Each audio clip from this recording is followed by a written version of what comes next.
In the beginning, there was the voice of Jimothy. But then he unmuted the desktop audio so that other people could talk too. Ladies and gentlemen, welcome back! What is this? What? Wayfarers is back? Season 2. What a road. The team has gone through a series of trials and tribulations. From a bunch of crappy-ass level 1s, just stumbling about, breaking boats and robbing people, the team has made a bit of a name for themselves, even traveling so far as the frozen wastelands of Dagger Shelf and beyond. Well, what do they have in store after they very nearly were murdered by an essence and manifestation of death and dragon magic itself? Find out right now in this episode of Wayfarers with Mendax, the amazing rogue, Nigel, the surprisingly handsome wizard, Kal, the Kenku, the birdbarian, biggest and thickest among birds, and not to mention the most up-and-coming esteemed dungeon master of all time, Apoptosis. We begin with Season 2 of Wayfarers. Welcome back, everybody. It has been so much fun. As Jimothy has said, getting to this point, starting from lowly level 1s, adventuring their way through Lakewood, killing some bandits, retrieving the blacksmith, and then moving through the world, now level 6. We did have a bit of a crazy season finale. Hopefully, many of you were around to check it out. If you haven't, it is on our YouTube, of course, on Neuro's YouTube, rather. But essentially, does anybody want to try to tackle like what happened in the last episode, the season finale? There was a bit of stuff that happened. There was a firebolt and another one. There were a few firebolts. We had the Wayfarers had made it to Dagger Shelf, the frigid north wasteland that nobody would go to because there's nothing over there. But except there was something over there. There was some mysterious crypt that the Lich, who they've been hunting now, was after something inside. They made it each through their trials and tribulations, a bit of a Freaky Friday situation where each of them have swapped bodies and had to perform the roles and actions that normally their counterparts would take care of. So that was a lot of fun. Making it to the end, but meeting a foe, the Lich himself, that they were unfortunately unable to best at the last second. Master Nivix, of course, swoops in, is able to revert the Wayfarers back to their original forms, and transported them all back to the Lonely Spire, the household of Nigel and Master Nivix. And from that point, activated the sort of mysterious machine, which you guys don't fully understand exactly what's happened with that yet, other than Nigel was able to find out the purpose of the spoon that he had in his possession for so long, for I think something close to like 14 or 15 episodes, and was able to use that in activation of the machine. Each of you now stepping through a portal, unsure of where it's going to take you and what it's going to do exactly, but each of you trusting in Master Nivix's judgment that this was the right call. And Nigel, you gotta. What happened with you specifically, Nigel? Do you remember there was a little tidbit thing at the end that happened? I want to see if you recall that. It's been a while, so maybe not. I don't know.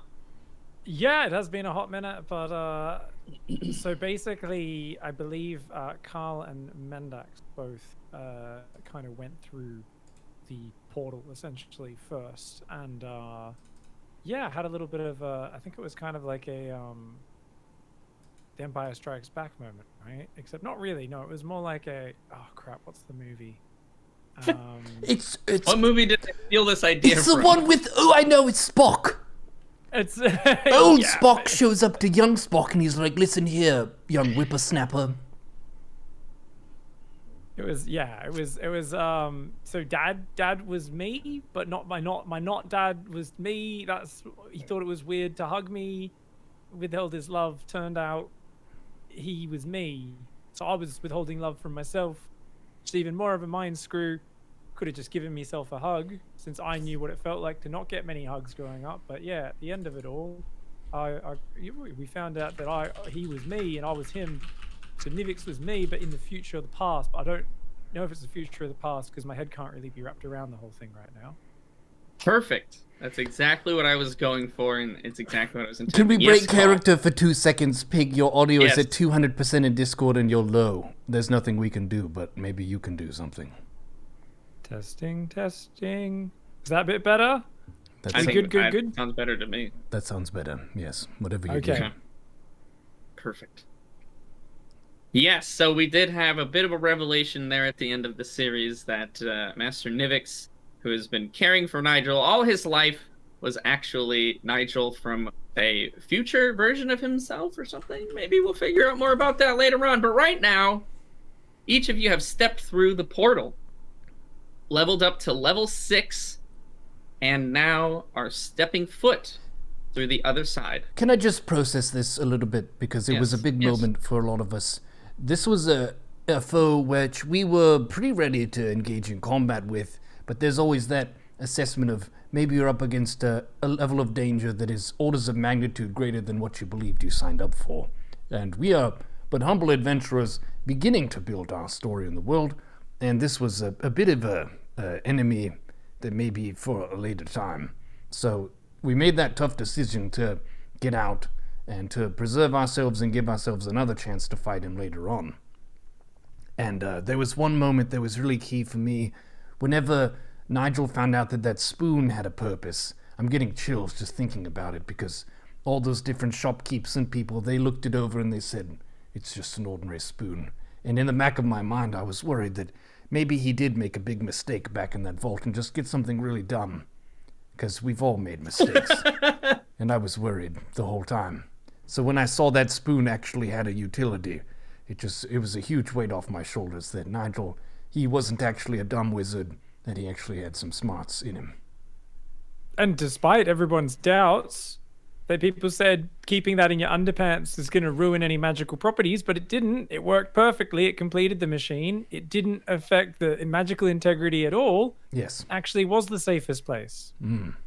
I don't think we were worried about the magical integrity. I think we were more worried about whether or not you'd wash it before using it to eat soup. Well, I didn't wash it before it made, a magic device of great importance, saved our ass, so... Are you saying that there might be some residue throughout this magical process? Could Yeah, be and some Nigel funk. Yeah, there might, and it might be in all of our essence now that we've, hence used said device, so... Really kind of just combined with your beings, if you think of like Star Trek where they take you apart atom by atom and then remake you, there's just a little bit of Nigel funk apart. Nigel's a part of all of you now. That's gross. That's special. Just to putting that I out see there, that that's as- gross. And this see is that as why I special. drink. Perfect. Yes, the machinations of the spoon had been revealed through this whole time. People have thrown shade and thrown doubt, but Nigel held steadfast in his promise. However, one thing to note, and you did ask this last time, Nigel, the when you did use the spoon and it sort of kind of combined with the machine and dematerialized in a way, your tattoo did not disappear. That is still there. That's still on your arm. And if you recall from the travels that you did over the seas, the captain let you know that this was powerful pact magic, that you had made a deal somewhere along the line when you were in that vault. You made a deal, and whatever it was, the deal is not completed yet. There is still something more to be done, but you have no clue yet as to what that is. I hope And it's the not that tattoo just door, says, Rob. don't forget the spoon, right? Yep. Just says, Yep. Don't forget the spoon. It's on your left forearm on the inside, kind of in plain text. And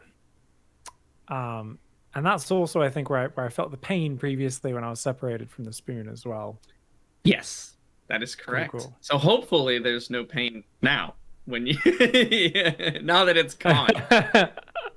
We'll just have to see. Let's go ahead and start this D&D adventure, Arc 2, which By the way, very, very happy that we've made it this far and that we still have so much more yet to go. Let's start it off with a roll.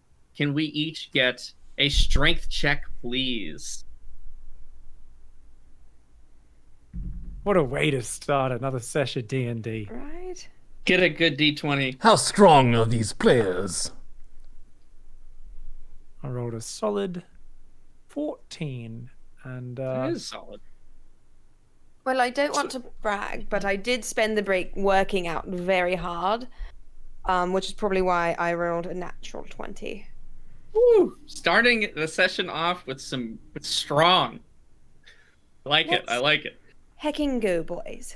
Or you could be like Carl and roll a 12, but you get a +3 because you're very strong, which is 15. Not me. I'm even Fantastic. weaker than Nigel, which he found out last time. Which is pretty impressive. That's actually that's a skill right there, to be weaker than okay, so you got a 20 for Mendax. We've got a 15 for Call and a 14 for Nigel. Each of you very respectable rolls to start the campaign off. But we will start with Mendax. Mendax, as soon as you step through the portal, sort of your mind is like the last things that you remember is just this blinding, swirling light, sort of these different colorful lights swirling all around you. And you find yourself in a kind of plane of space that you're very unfamiliar with. There's no ground, there's no sky. Similar in some way to that plane of doors that guys were in at one point, but there's only these colorful lights that are swirling around you. They almost look a little bit like fairies, but they're not creatures. They're just kind of these balls of energy, I suppose, if you will. And as these sort of lights keep swirling around you, you begin to fade away. You notice you kind of your consciousness starts to slip away from you, as if through some magical means, or if you're just very tired, you can't tell. But you start to feel panic. You're quite scared, actually, because you basically just stepped into whatever this was on a whim. You're not even really sure exactly what the purpose of it was. But the last sort of feeling that you remember is fear. For the first time, one of the first times, or very rarely do you feel kind of this pure terror. But at this point, you're very afraid. But the next moment, your eyes start to kind of flutter open just slightly, and you feel yourself sort of, it's almost like if you sleep on the ground. You know, you've had a couple of rough nights for sure, sleeping on the dirt or less desirable places, and it's almost like that, where your entire body is really stiff. It's just very aching and groaning, like you slept just horribly wrong. And your sort of mind starts to come back to you very slightly. You feel groggy, not drunk, but a feeling very similar to that in a way. And you start to move. It's almost like your bones themselves they're all just creaking and achy. Like you could, like, almost just moving, how sometimes you move and like your hip pops and you're like, oh, that was weird. It's kind of like that. Your bones are almost just waking up for the first time in a long time. And you begin to do that. Your eyes start to refocus. It's kind of just this darkness and this haze around you. And you realize as you start to move, you feel like something start to crumble kind of off of you a little bit. You're not really up to speed as far as like moving around normally, but you're kind of making these very slow movements, trying to wake up essentially, and you feel almost like dust, like rolling down your body in a way. Your senses do start to come back to you, and Call, at this point, you're also starting to awaken as well. You feel very similar in these senses, where you're just very achy, very, very just stiff, and you're not really all that focused yet. Nigel, shortly after, you begin to come to as well, and each of you just start to realize that you're number one, you're standing up. So you're not even like sleeping, you're not sitting down, you're not doing anything like that. And Mendax, you start to move now more and more, as your mind starts to come back to you, and you start piecing together. You start remembering, what was the last thing I was doing? Where am I? What the heck is going on? And you realize you're encased in a layer of stone. There's almost this thin layer of rock that's around you, and this dust that you feel sort of rolling down your like shoulder is actually the stone creaking and breaking. You're not panicked. You're not like scared, like you've been entombed or anything like that. As you begin to move, you realize the stone flakes off of you very easily. Actually, it's quite simple to sort of brush this off, almost like you've caked mud on your face and let it dry. You're kind of just like wiping it off. And as you begin to move more and more, you break out of this. You can hear the small pebbles and chunks of rock start to hit the ground slowly. And as you realize, it's everywhere. It's over your head, your face. It's all over your body. It's not like a paste that's stuck to you. It's almost like a shell, basically, that's around you, like with air in between. Light starts to kind of seep in through the cracks that begin to appear in this stone kind of face mask, if you will, that you have. And you realize as you begin to really now start to brush the stone off of you in a more sort of aggressive manner, like kind of just trying to get whatever this is off of you. You're in a room. You're standing in a room, and you see to your left and to your right similar, almost half stone figures, like Paul, in the visage of Call and Nigel. Your friends are right next to you. Each of you now sort of come to this point where you're not fully aware of everything that's around you, but you're cognizant enough to start realizing what you're doing and kind of brushing this stone off of you guys. You realize each of you are standing on a man-made pedestal, like a marble pillar in a way. And around you are all of these lit candles. You can start to smell the scents that are coming up from the lit candles themselves. And each of you were just you're not really sure what your like resting pose was. You can kind of recollect that you weren't just kind of like standing bored straight still.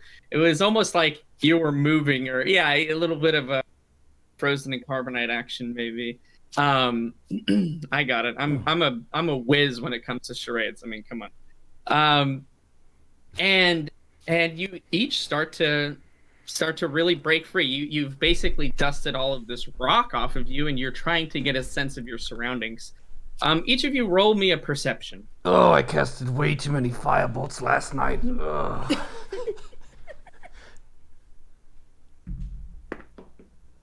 A 1. 16 for me. I love the 1. It was perception?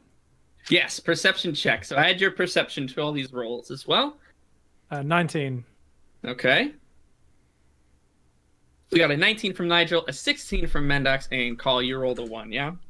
Yeah, plus the 5, so 6 total. Okay. I mean, hey, that's an important 5 right there. Perceptive bird. Not really. Not in this case. Nigel, you sort of start to, being the intellectual, being the quick-witted thinker that you are, you take account of your surroundings almost first, right? So you realize, again, each of you are on these pedestals. There's a little bit of space in between each of you, but the pedestals take up about the entirety of the width of the room. So the room itself is probably maybe 15 feet across, and there's maybe like 3 or 4 feet between each of you guys. On the ground, again, are these basically just wax candles, different sizes, different sort of variations, but all of them are lit, and some of them have been melted pretty much down all the way to the ground. Some of them are actually look like they're brand new, like they've been replaced recently. Behind you is just sort of a regular stone wall, and you realize that you're in what looks like basically a cellar.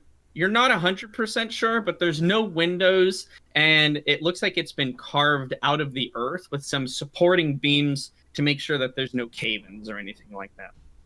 The only other thing you see, you guys are kind of on one end of the room. On the other end of the room, maybe we'll say about 15 feet away from you, it's fairly sizable, is a door that is shut. And between the door and you guys, so about halfway through the room, there is a single chair and there's a human in very basic sort of, I would say, clothing, not really anything super fancy, and he's asleep. He's kind of slouched over and he's sleeping in the chair. Each of you now are cognizant enough to start forming like words and realizing what's going on. Nigel, you are to take kind of grasp of the situation in the room. You're each very groggy. Besides that, you sort of do a check real quick. You don't feel injured. You don't feel off. You look for your equipment. Everything seems to still be there. You still have everything that you went through the portal with. Besides maybe being Goop's with us? Yeah, Goop is with you. He's sort of like tucked in one of your satchels, Nigel. Awesome. On your side. Yeah, on your side.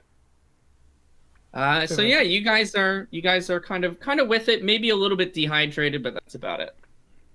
The sleeping person must be one of the candle keepers. The candle keepers? The candle keepers, yes. You can't read at nighttime without a candle. That's when you call the candle keeper. Oh. Is that an official title in Kenku culture? Yes, it's a very esteemed profession. Are you not allowed to just have your own candles? Do they need to be kept by a candle keeper? What if you catch your village on fire? That's arson. Ah. Yes. I guess you wouldn't want a whole tribe of people chucking a Mendax, would you? Correct. Okay, first, I don't think. Well, okay, no, I have burned some things down, but if you accidentally burn things down, it's not arson, it's just a fiery accident. Hmm. There's a lot of vindictive accidents in your past, aren't there, Mendax? I have no comment on that. Sometimes things just happen. Well, I'm a fan of fire for revenge and a lot of other things, so hey, I won't hold it against you. Anyway, it feels like we all got gooped a little bit, didn't we? I feel almost like I've been turned into a golem. Let's get this bloody dust off me. Quite Candle exfoliating, keeper. though. Just going to yell. Okay, so you kind of yell out to the guy to try to wake him up. Yep. Okay. I don't sense any danger. Excuse in me, this sir, situation. candle person. Okay. Yeah, he kind of what? Oh, for what? And he looks over his shoulder and kind of, what's happened? What's going on? And he kind of, you see, he rubs his eyes a little bit and sees nobody's behind him, and he looks forward, and he kind of like squinting a little bit, trying to get his eyes acclimated to the light that's in the room. The only light is over where you guys are. No other torches or anything, so it's a little bit more dim where he is, but towards your end, very bright, right? All these candles that are going. Squinting, he kind of rubs his eyes.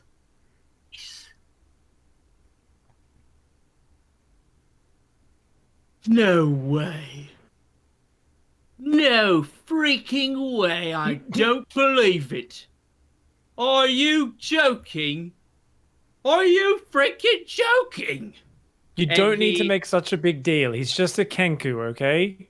And hearing you talk again, he actually pushes the chair back and falls over.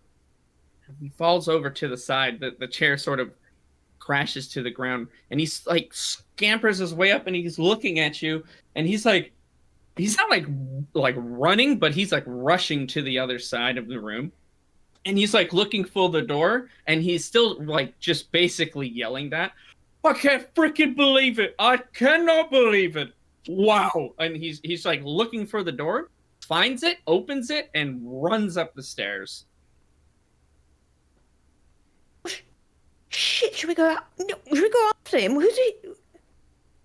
Is he going to go tell someone? Seems like he didn't want to talk to us. I think it's his first time seeing a bird person. I think you scared him, Carl. Do you think it was that? Or do you think it might have been people coming to life out of pillars of rock? How do you know that it was pillars of rock? That is my guesstimation based off what we're standing on and what is surrounding us. Do you think he's maybe concerned about rock peoples and persons? He might be. Quite possibly.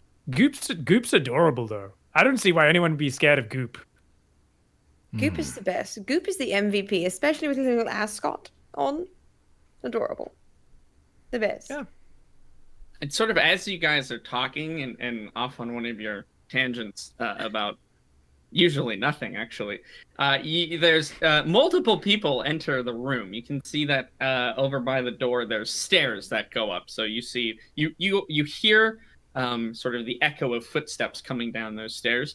The first to enter the room, who has dark vision? I think each of you. Yeah, so Call and Mendax, you can see fine. Nigel, you can. It's not like pitch black over there. You can see, but like it's not as good as they can. Instantly, Call, Mendax, you realize that the person that walks in the room is an elf. She's wearing a sort of dark green forest tunic. She's got a cape on. Her clothes look a bit more official than the guy who was sitting in the chair prior. She has a sort of slender blade at her side and a bow that's strung over her back. She's got red hair, and her face is a bit bespeckled by freckles.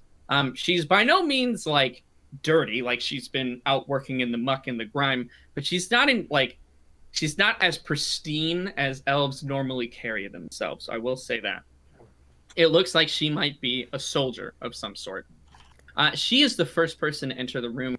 Behind her, 4 more elves enter as well. Similarly dressed, they're males, but they each are wearing sort of a helmet. And they look, while their armor and their gear is very, we'll say, sophisticated, it is that complementary to that dark green color. You can tell that she seems to be more so the person in charge. They're each wearing helmets. They're not really moving anywhere that she's not, and they sort of file behind her in rank and just kind of wait there, not reacting. She, however, walks forward and marches straight up to you 3. And she kind of, in turn, each looks at you with very, not mean, but stern eyes, very serious eyes. At this distance, you can tell 100% this is an elf. She's got the very sort of slender and sleek pointed ears, very fragile but serious looking sort of jawline in a way. And her eyes, it's one of the peculiarities of the elves. They're almost like the irises are like exploded and crystalline in a way. And that's just a very, very marked trait of an elf in this world. In turn, she each looks at you with this sort of piercing gaze, as if trying to weigh your entire person in a single look. And as she does that, and she stares at each of you and takes a few steps back, and she lets out a sigh. And you can't tell if it's a sigh of relief or if she's stressed or really what it's all about. But she'll say, well, you know, I didn't really think this day would come. That's all she says. She's kind of just weighing you over, almost as if it's as bewildered as you've seen an elf be. Elves in this world are extremely serious and don't like to be surprised. Usually they're the ones that are in control and take sort of the initiative in every situation that they can be in. They're the ones in any situation they're in that are basically progressing it or deciding what's going on. And you can tell that at least you 3, something about you 3 was completely unexpected. And she'll just continue to look at you. Again, her face doesn't truly betray how sort of fascinated or bewildered she is, but you see an elf here who is as shocked as you've seen an elf betray before. Good morning. My name is Carl, and I'm a Kenku, a Birdbarian. And these are my comrades, Mendax and Nigel. We have arrived here suddenly, and seems people are perplexed at our presence. And she'll look at you, and again, sort of feel that you get that bewildered, almost taken aback feeling. She stares at you, I'd say the longest call, and when she was weighing everybody and sort of judging them, she looks at you with very almost concerned eyes for a moment. And she'll say, well, I'll correct you, it is nighttime. about the middle of it, actually. And I'm afraid you've certainly not just arrived. You've been here for quite a long time. Days? She'll ignore your question, and she'll say, "Are you hungry? Thirsty, perhaps?" I'm hungry. Sort of a classic move of an elf, right? To just completely duck the question and ask another one if she didn't feel prepared or ready to answer or didn't want to tell you. Certainly, you all must be thirsty. Come. And she'll extend a hand to you to help you sort of off the pillars. The pillars are about 3 feet above the ground. And again, there's candles kind of everywhere, so it's a little tricky. And so she'll help each of you down if you let her, or you can, you still feel a little bit shaky in your step. You're not quite 100% there, but I mean, a lot of you probably feel confident that you could get off of these pillars by yourself. But Yeah, waver off. okay, I don't need help. Paul, will you accept her help? I don't see a reason not to. Sure. So as you take her hand, she sort of has a you notice very, very, for an elf, rough skin, as if very labored in a way. Again, elves of this world are almost the epitome of sophistication. They don't like to dirty their hands. If they do, they'll make sure that they use whatever magics or ointments at their disposals to make sure that work doesn't show. It's kind of seen as a disgraceful thing for an elf to have to have hands that are like these. But she doesn't seem to really bear it any mind. She has all the right countenance of an elf, all the right sort of stature that she holds herself to. But you notice there are these sort of idiosyncrasies between what you expect. So that almost surprises you a little bit more than even waking up in this situation. Mendax, you're just getting off the pillar yourself, right? Yes, correct. Okay. And Nigel, she doesn't, take offense or anything. You give me an acrobatics, actually. Let's make you roll. No. So how high No, is it? It's 3 feet. Yeah. So because I'm feeling kind of stiff, right? We're all feeling a bit weird and achy. I do the thing, when like all the kids jump off the wall, but then there's the one kid who gets down on all fours and then like eases off backwards. I'm doing that. Yeah, okay. So are you gonna there's candles everywhere around where you are, like directly below. Are you just gonna step on them? I'll try to avoid stepping on them if I can, but if I just step on one, I mean, I'm kind of going backwards, so it might just knock one over. Sure, she'll see you do that, and she'll do a quick snap of her fingers, and the guards will come up, and they'll actually kind of they're not grabbing you, but they're kind of just supporting you a little bit and helping you up. Are they hot though? They have helmets on, but they have really long flowing blonde hair that comes out from underneath the helmets. I mean, you've not met an elf that really wasn't that attractive, honestly. There's no such thing that you've seen as an ugly elf in this world. Just asking for a friend, really. You can't have hot elf ghost babes without hot elves. That's true. That's nature. That's true. But yeah, they'll kind of help you. They're not trying to degrade you or diminish you, but they don't want to see you step in all this wax in literal flame that's on the ground. So they help you off. You realize, Mendax, so give me that acrobatics as you jump. Please fail this, because that would be the best. No, I mean, I rolled a 7, but I get +9 with my proficiencies and my acrobatics. +9. Oh my. Fine. Oh yes. 16. Jesus. Okay. Yeah, you're not doing any spins. You don't count yourself to be, unless that's what you're going for.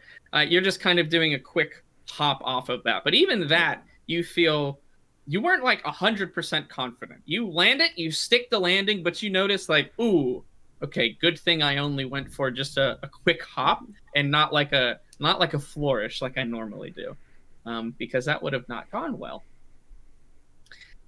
Each of you now are off these pillars, and you kind of look back. You can see in this room, they're the most sophisticated thing that's in there. These pillars look, I mean, fairly simple, but they're carved out of almost this half marble, half granite type of material.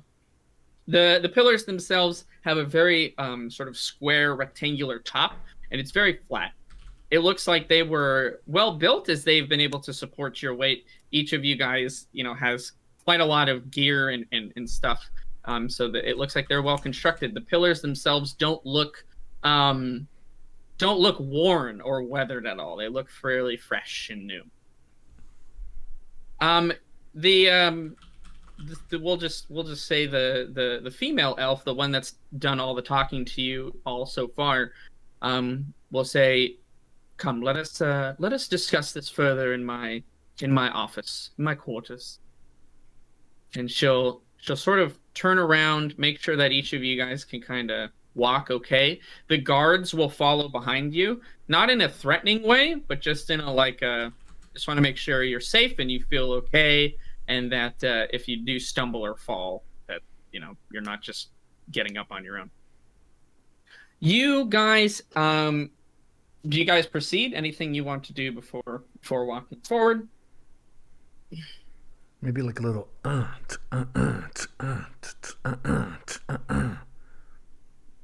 That's about it. Okay. All right.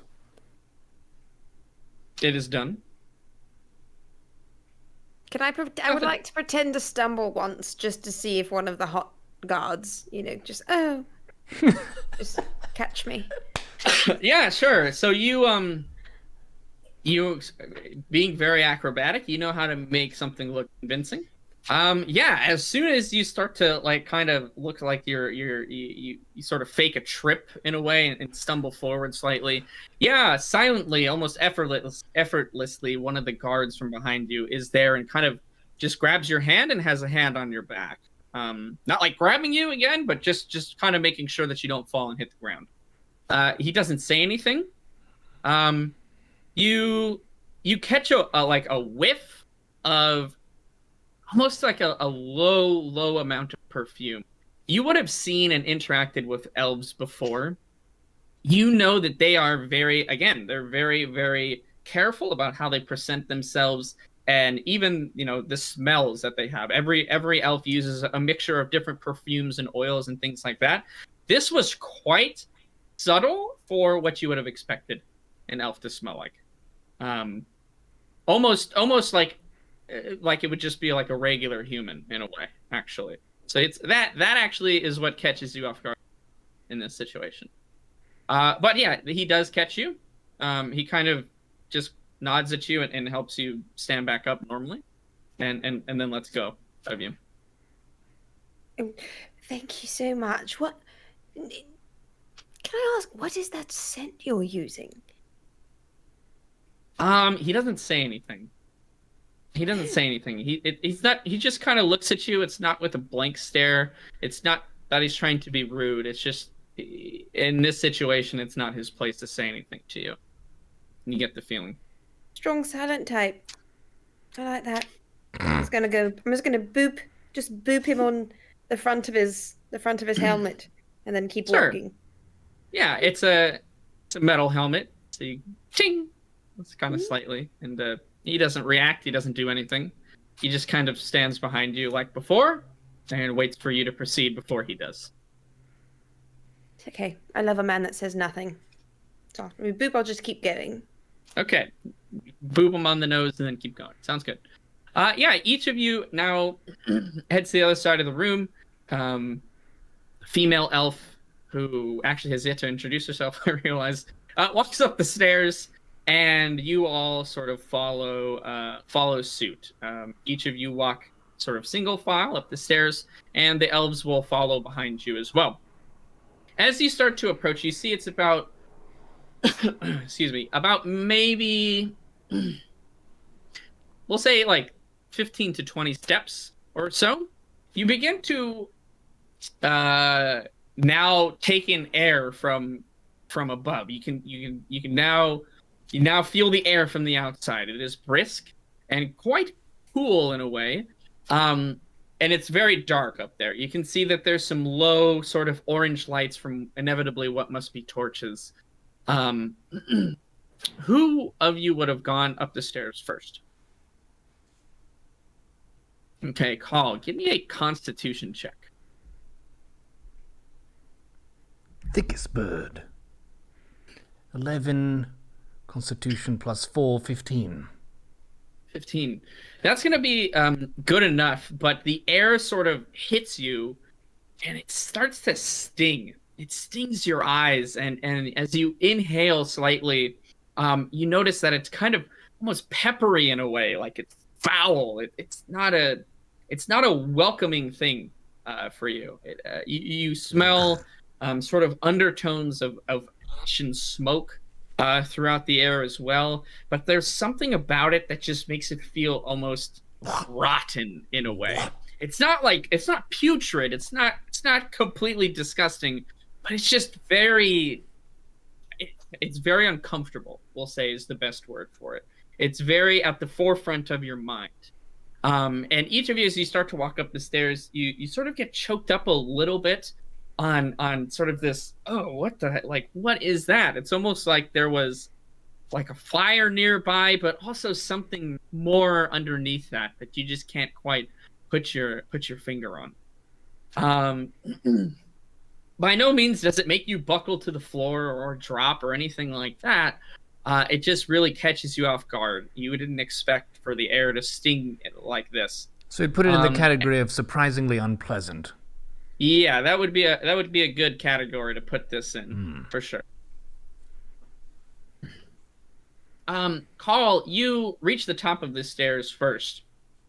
And it is dark again, but you do have dark vision. You see, and you can put up that map now if you would like. This would be a good time for it. You see that you are in a clearing of what should be a forest. You're sort of taken aback almost slightly by the area that you're in. I'm going to describe several things now as each of you sort of reaches the top of the stairs. Your shoes and your boots, they squish sort of on the mud and the ground, so it's almost like a muck. The ground itself feels almost blackened and kind of something wrong with it. It doesn't feel like regular earth. It's kind of this weird mixture of stone and mud, but something about when you step on it, it just feels off. You feel a little uncomfortable you feel unsteady. That would actually be the best word for it. Looking around you, Carl, you notice the tree line. So if you look at the map that's now, you sort of were in sort of a southern area here, coming out of what you now see as a cellar. It was essentially a cellar that was connected to one of these buildings. Carl, you notice the tree line off in the distance, and you see that the trees look very sorry, almost in a very sad state. Most of the trees are barren and sort of look gnarled and almost wicked in a way. Menacing, if you will, but also quite depressing and sad. They're if any of them have leaves on them, the leaves are droopy and sort of wilted, and they're really just not pleasant sights to behold.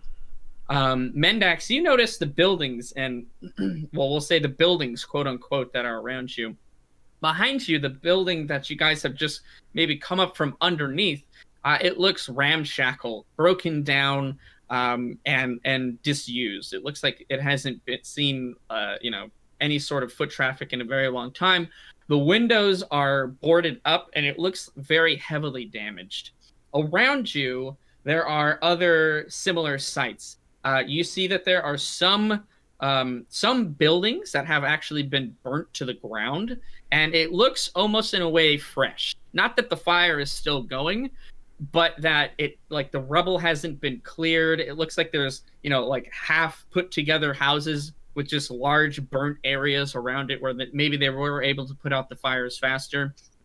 Other actual assembled buildings, once again, very ramshackle, looks almost dangerous in some ways. It looks like some of the houses or these buildings have been salvaged for parts, as if boards and nails have been ripped out so that they could use them for other things. And there are also tents that are, a majority of it is tents that are around you. And these tents, they vary in size. Many of them are sort of this patchwork of canvas and other material. You see, none of them look very sophisticated or extremely clean. It looks like they've all been very well worn and well used. Again, most of them have had repairs done to them. You can see that a lot of them have different cloths that have been sewn through to patch up holes or something of the similar state. A few of the areas where you think tents had been put up, they have essentially been destroyed in a way. It looks like they've almost been looted.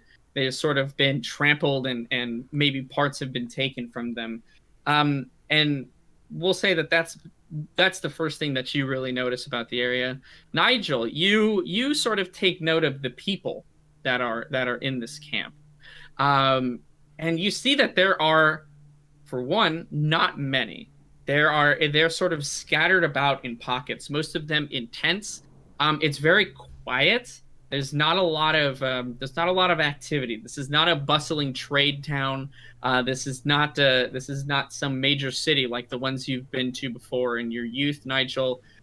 This looks like almost like a band of refugees, as if these people have been displaced and they've kind of just banded together in this common area.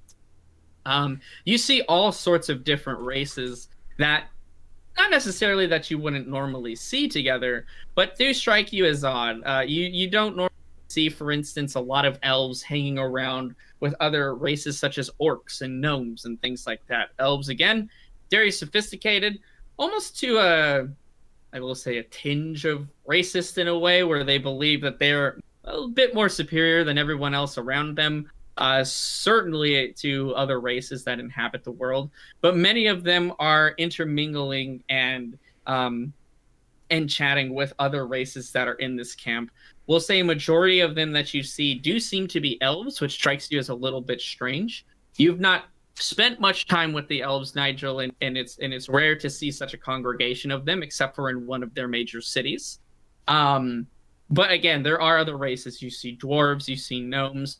None of them look like they're of a high class. All of them look like they are either travelers or maybe more impoverished than you would normally see, almost like similar to farmer folk, just based on what they're wearing and how patchwork some of their clothes are. Some elves, I mean, again, they're trying to fit a theme, a style. They usually like to be quite stylish with their clothes, but you could notice a couple of faux pas here and there, matching certain colors together that an elf would never do, and that sort of strikes you as strange. There's a lot of wounded. You see a lot of bandages as well on people. Some of them have bandages sort of covering part of their head. Some of them have bandages on their arm. But there are a few that don't have looks to be any sort of wounds. And give me just an intelligence check, Nigel. Smart wizard. Smart. I've rolled Yeah. a 9. Intel +3. Okay, so 12. You Slightly the above best- average wizard. Yeah. A decent roll. You notice that there is basically what you could piece together is these are probably refugees of some sort. Of where, you have no idea. None of you can really place exactly where you are in the world. You've never been to a place that looks like this before, where the trees and the woods are in such a sorry and destitute state, and where the towns and camps are downtrodden and basically broken. And that's what hits you first when you guys come out of these cellars, and you now are sort of just taking in this whole area, while that acrid scent is sort of pervading your nose. Does it smell go a bit ahead, like Tol Karabad? I'm kind of thinking about a similar climate, but there's no robust dwarven architecture in the strong city there. No, it almost smells. The word you could think of is almost poisonous in a way, almost like it's bustling fumes, like big city, but you don't see anything like that nearby, so you don't quite understand where it's coming from. It's not like heat and smoke. It's almost like there's just it feels foul. It feels vicious in a way. If that helps kind of set the atmosphere as where you guys are. The elf that's leading you, the doesn't mention anything, doesn't say anything. Again, is not running or sprinting, but is moving at a fairly decent pace, and you are all able to follow suit. You each cross the town. Whenever you do cross by a tent or a building, you see that there are people that are poking their heads out and sort of staring at you. Not like maliciously, not evil, but just sort of very confused and very just bewildered at seeing you. Almost like what's going on? You know, it's almost like if the police congregate out of your house, you kind of what's happening over there, you know, like sort of almost in that way. And you all walk for maybe just a few minutes. It's not an amazingly huge camp, we'll say. You could walk across the entire thing in probably, 5 to 10 minutes maybe. And she takes you to a tent. This tent, it's not like a camping tent, but like a big canvas, almost pavilion in a way, we'll say. Again, the cloth, the canvas itself is sort of slapdash, sort of patchwork together. It looked like its original form was quite elegant and did look sophisticated. Some of the poles and the stakes that are used to keep it together and sort of standing up looks like it was from its original maybe intention, where there are some poles and stakes. Looks like they've been repurposed. Some of that gnarled wood that you gather maybe was pulled from some of the buildings as replacements for age, when the other pieces of wood get broken or worn down. So it does altogether look a little kind of misfit. Everything looks out of place. That's a very good word for where you guys are right now. Out of place. Scuffed. A bit scuffed. Everything's a bit scuffed. Nothing is pristine. You each, as you walk through sort of the center, we'll say, of the area as well, you see that there is a sort of a communal well, like a big well that's in the center that looks like it's made fairly sturdy and well crafted. The stone looks very solid, and everything about it looks fairly well put together. It's probably the most put together thing that's in this entire town, actually. But it strikes you a little bit as odd. It's boarded up. The top of it is sealed shut, and you can see that it's nailed so that nobody can get into it. And so that strikes you as bizarre a bit. Each of you continue following her, though, and eventually leads you to the tent that I described just a bit ago. And she draws open the sides, and you can see that there is it's like this tent was made to be semi-permanent in a way. There's like a board that runs underneath so that you have something solid to step on, and a rug that runs the span of that. She does sort of clear her boots of the mud before she enters, and there's almost like a place where you can try to scrape them clean. It's not immaculate, but she tries to just get most of this sort of muck off, basically. And then she enters and walks through to the other side. You can hear her boots sort of very faintly clinking, or pushing onto the ground. You hear rather like a bit of a squelch as the mud compresses underneath the weight of the wood. So like a yeah, in a way. Not with every step, but as the weight presses onto the board for the first time, it sort of compresses the mud that's underneath it. Anyways, you guys head up. If you'd like to clear your boots of your mud as she did, that's up to you. The guards do not follow you in. They stand outside the tent, just sort of keeping watch. And she walks to the other side of the tent. It's fairly large. It's probably a 10 by 10. So it's a pretty decent size for a tent, we'll say. Inside, there are sort of mismatched chairs. Some you can see are just like stumps of log that people can sit on if there's not enough chairs. And a table that's in the middle with different sort of parchments and maps and different letters and seals, writing tools and implements. This looks like it's more of a ready room where conversations are had and where business is done, if you will. The war room. Yeah, there you go. Sure, that's a good word for it.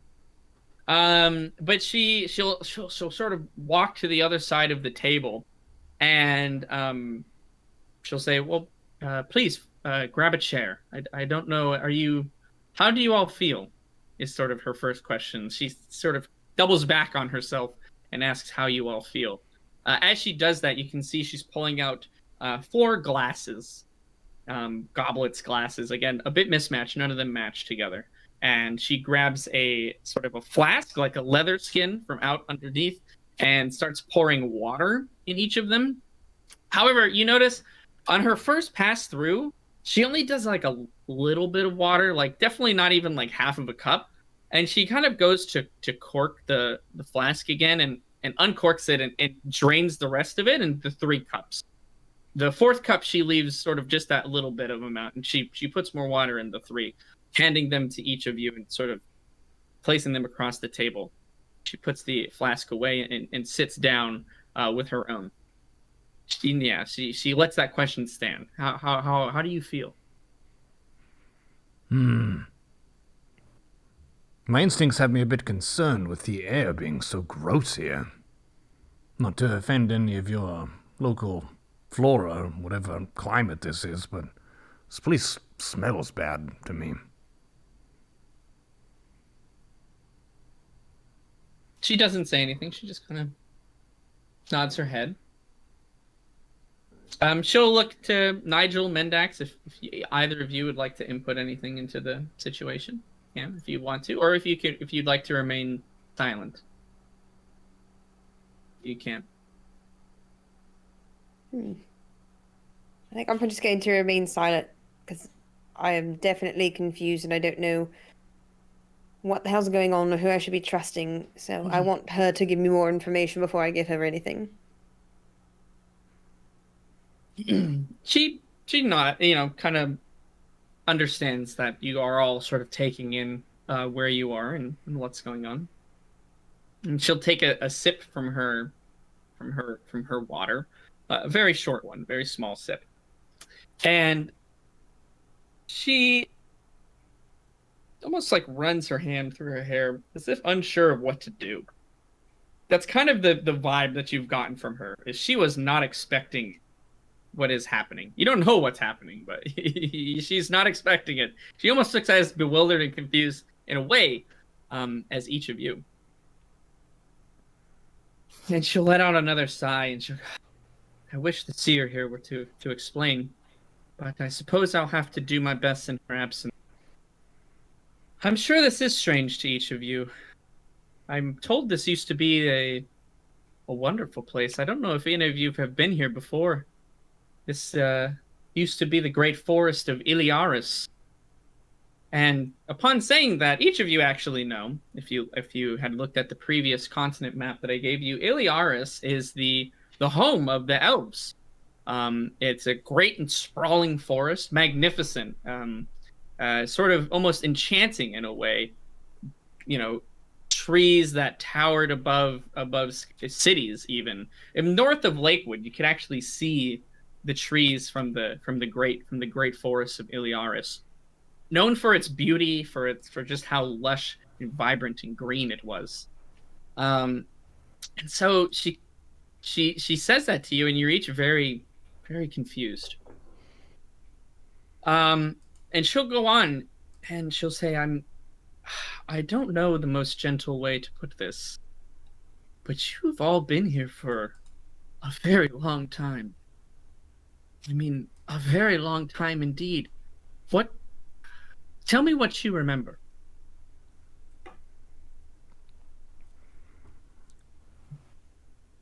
Well, we went into a machine that does some magic stuff, and there was a lever thrown or something, and there was swirls of light and strangeness around us, and then we pushed off this clay and effectively woke up here. She looks like she's taking your words very seriously. She's giving you her full attention when you say all of that. Anything else that either of you remember? I would love to know more. Master Nivix only told us that we were going somewhere more dangerous, and we're trying to, or he, by sending us here, was trying to avoid a future that had, from the sound of it, perilous outcomes, though he was painfully cryptic and lacking detail in his explanations. He told us that we were coming somewhere more dangerous and hostile than we've ever known, and I can see that his warning did not ring false, but where we are does not really answer my most pressing question, and that is when we are. And she'll take a sort of deep breath for a moment and another sip of her water. Have any of you tried the water yet? Okay. No, I was waiting to see if she drank hers first before. Oh I yeah, tried she did. anything. She's taken multiple very small sips. I would have So had far. some. Okay. So you notice, Call, when you drink the water, it is sort of stale. It's not gross. It's not like bad, but it doesn't taste very fresh. It's not gourmet. You know that this is water like when you're out at traveling and you are literally drinking the water that you've stored with you for like 2 weeks. This is what that water kind of tastes like. It's like, oh, it's kind of old, but it's still like clean. It's not like gonna hurt you, but it doesn't taste like great.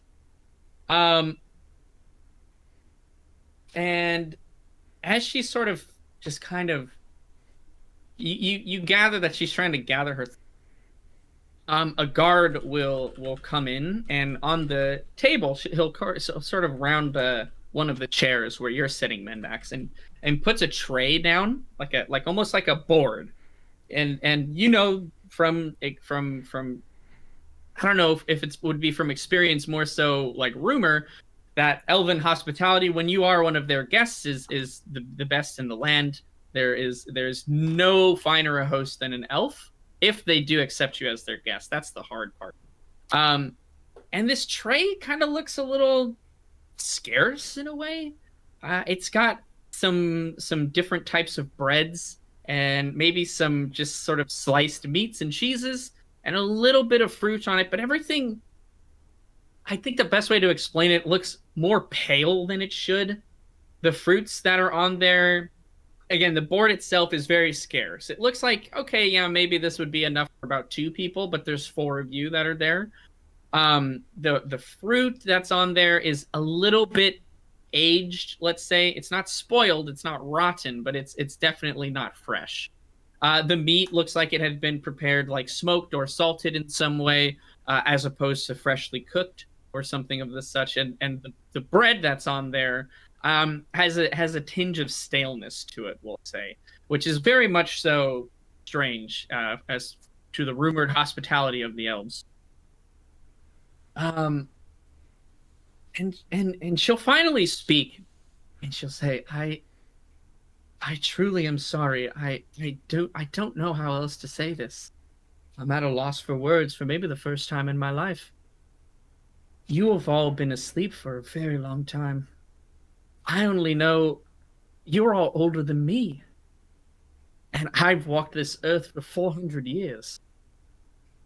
Your statues, your prisons, if you will, have been passed down from generation to generation for safekeeping. And I didn't believe the legends. And she sort of loses her elvish characteristic of being always in control and focused. And she's kind of just gives in to the absurdity of the situation. I don't know when exactly what you say happened, but all I know, it has been over 400, 500 years even, since you all have taken that plunge. I'm not the seer. I don't know the legends as well as she. All I know is that we were assigned to watch over you. That's what this entire camp is here for. To keep you as far away from... And she'll kind of just trail off for a moment in bewilderment. I can't believe you're actually real. Wait, I can't believe that you're here. And on your question, she'll kind of close her eyes for a moment. And she'll say, the world that you are from, the world that you lived in, it's no more. It does not exist. It's a dream, a fairy tale, a legend. There are so few who remember it, and even fewer stories about it.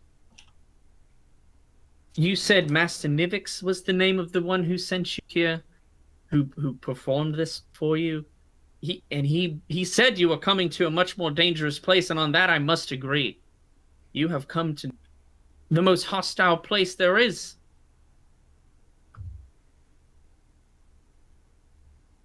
And she just kind of doesn't really know what to say next. I wish I had more answers for you, but your legend, your being, I mean, there are prophecies, there are the entire resistance is based on a hope that you three were real. That you three would one day wake up from those statues. I thought it was a bunch of shenanigans. I don't know a better word for it. I never bought into it. I never believed it. But there are those who prophesized of your return. That one day you three would awaken again and be able to save this world from the darkness that's been gripping it for so long. Are you sure All we're not efforts being are- mixed up with someone else? We've No. saved a couple towns, but this is all a bit... I am certain. Of that, I am certain. You are the three. You look exactly like your statue. Your statues have been moved so as not to be focused on.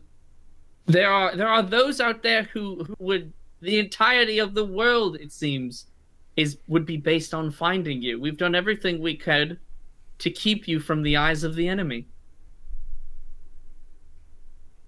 Who is the enemy? Or what?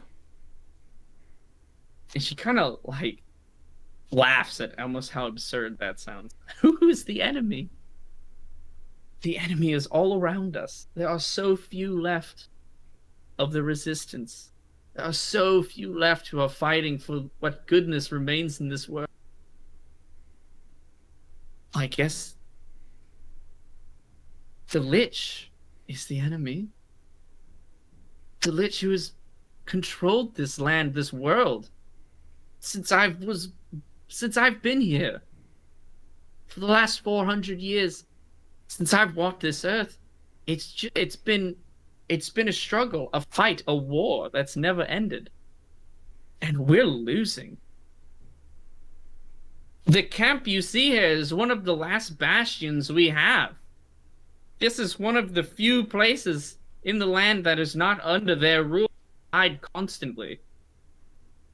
It's in a worse state, if you can believe it, than it's been for a very long time, as I'm afraid the enemy may have found us, but I can't believe this.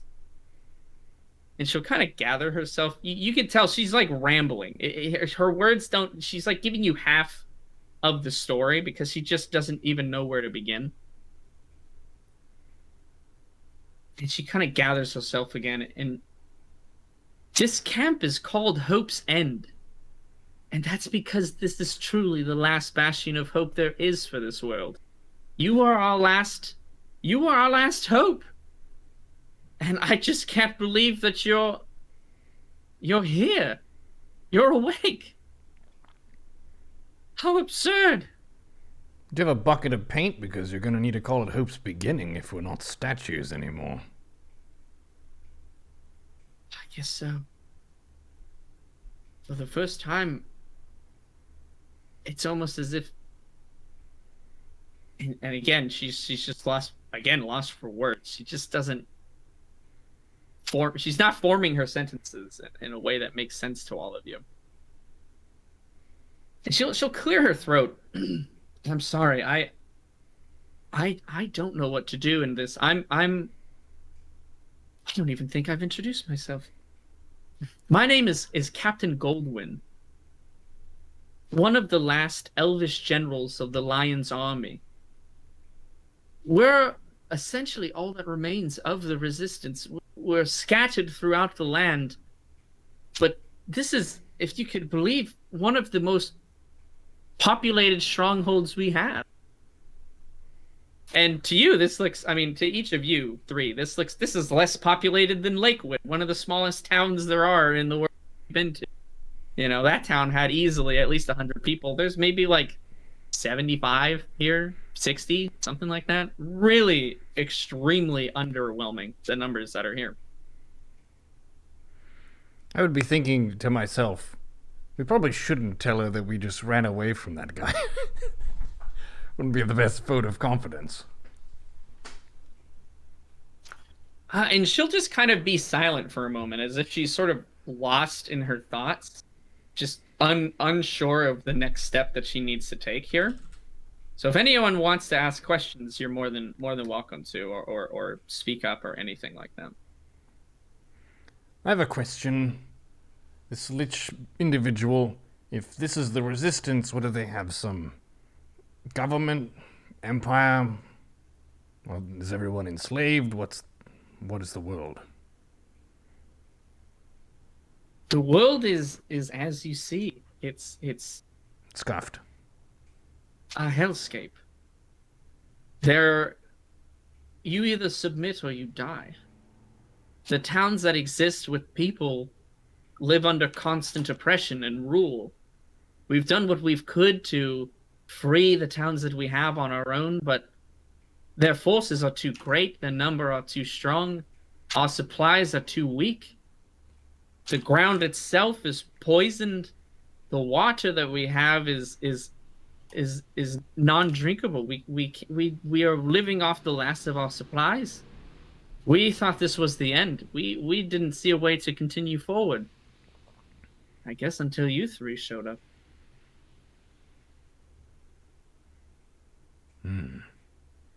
If the seer were here, I'm sure she would know what to do. She's traveling now, trying to ask one of the nearby towns for supplies. I'm sorry for the state in which we received you. I would love to offer you more, but we're working off of the last of our rations. Not a week ago, we were attacked by a group of bandits who stole all of our supplies.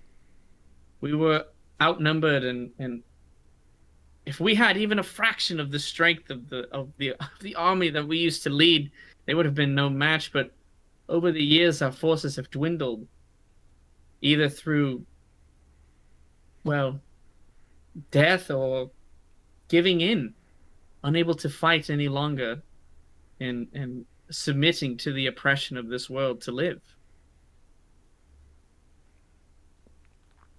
Well, then if we're here, we're open to providing whatever leverage we can against the enemy.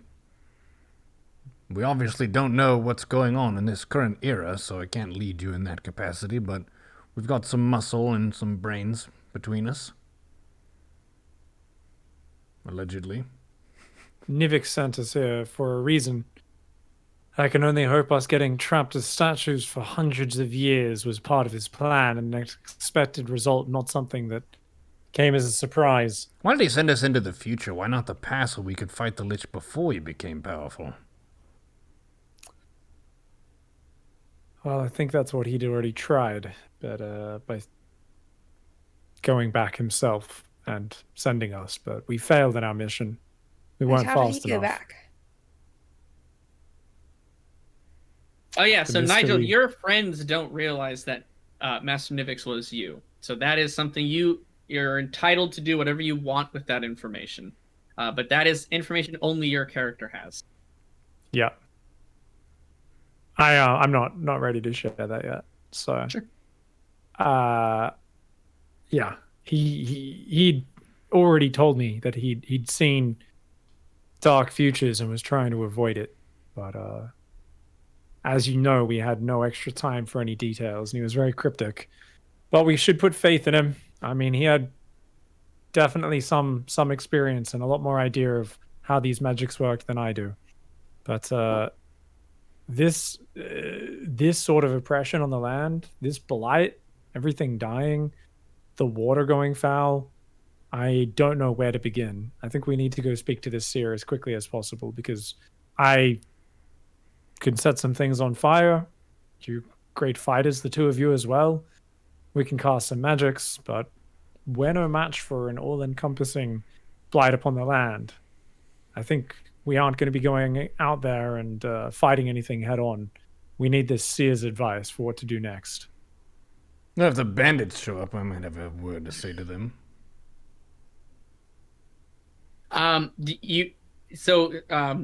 Captain Goldwyn will reiterate again. The seer is currently traveling. We mustered the last of our forces to protect her in order to send her to one of the towns and ask for aid. The local populace of this land look up to her as a bastion of essentially spiritual guidance.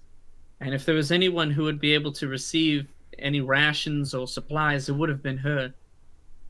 As you see now, we're a skeleton crew, sought to try to rebuild what we can. But I fear if she doesn't return soon, that we may not even make it until she returns. Presently, I was deciding whether or not we could spare the forces to try to pursue these bandits, but push may come to shove, we may have to do that. I know this is all very strange for you all, but she just kind of, every time she refers to you, she almost can't. It almost feels, to her, it's like she's referring to like an imaginary friend, like something that should not exist, that isn't real, in a way. She's still comprehending that you three are sitting in front of her. I mean, your legend, the prophecy says you're the three that will end all of this. The entirety of the world could be changed from just the presence of you three being here. I don't think I can impart how much has been sacrificed to keep you three safe. How much has been sacrificed to keep you three from the enemy's hands. And now it might all end before we can even do anything. And she'll kind of lose her composure for a moment and sort of slam her fists on the table. Damn it. I'm so tired. If only we had more. If only I could offer you more. I'm sorry. It's been a long few weeks. We have civilians here. We have people who aren't fighters. And they're suffering. And I am powerless to help them. Without those supplies, without basic necessities, food and water, I don't know what I can do.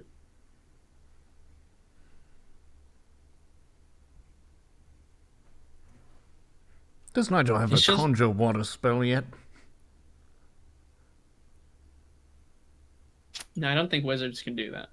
Oh. No. What about Pepsi? Conjure Pepsi. Conjure grated lemonade. I can make something that looks as delicious and refreshing as you want. It can smell or sound that way, but it won't parch your thirst. No. Unless I charm you and convince you, and it would all be tricks within your brain, though. Well, we're here to help, so whatever is most pertinent to the survival of the group, if you need us to do some legwork, run some errands, figure out where to find provisions, or sort out some bandits, we're keen. She sort of scratch the back of her head a bit and say, I can't imagine using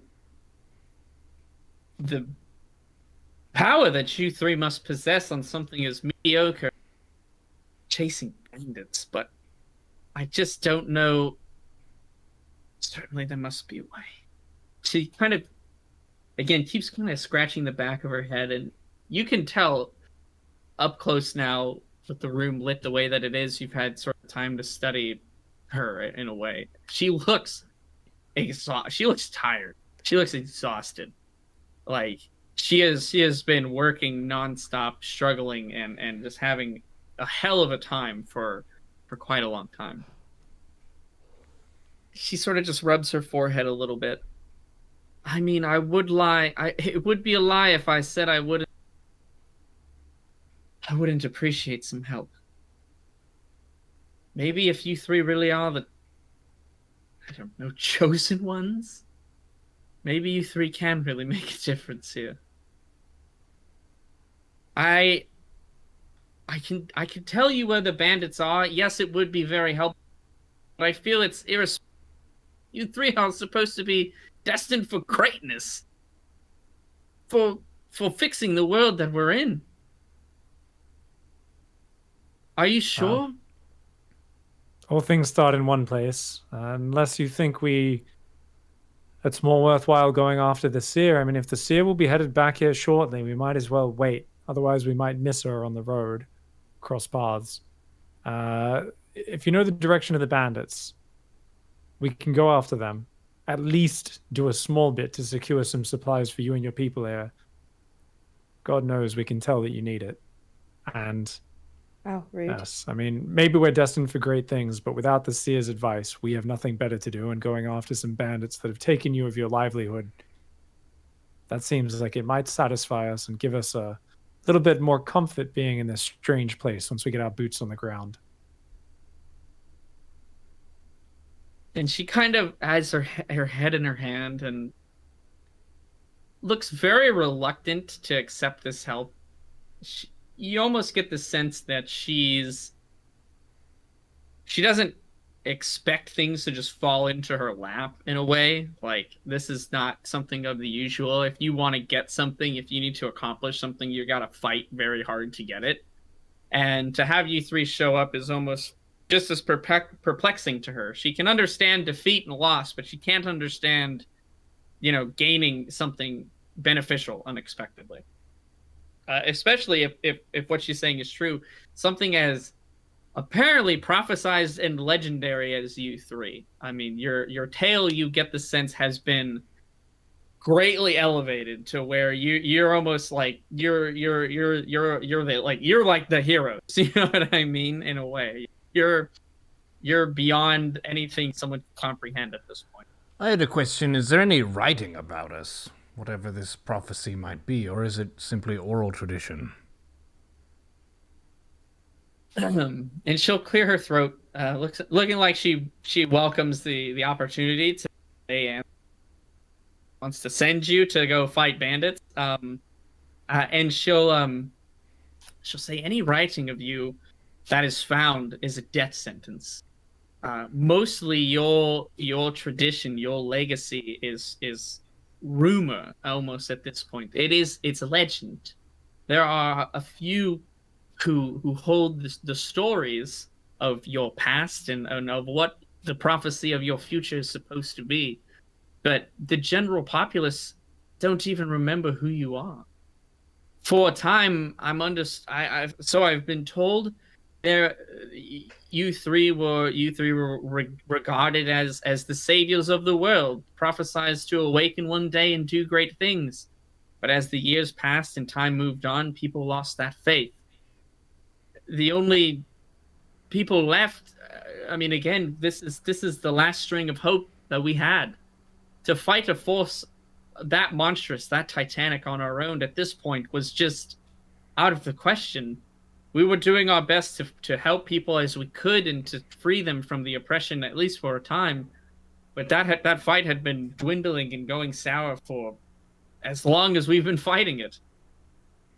You three are the last hope that we have. The seer knows more. I only know bits and pieces. That you've been asleep this long while. That you had encountered this lich before in a past life. And that you're destined to awaken and defeat him, saving the land.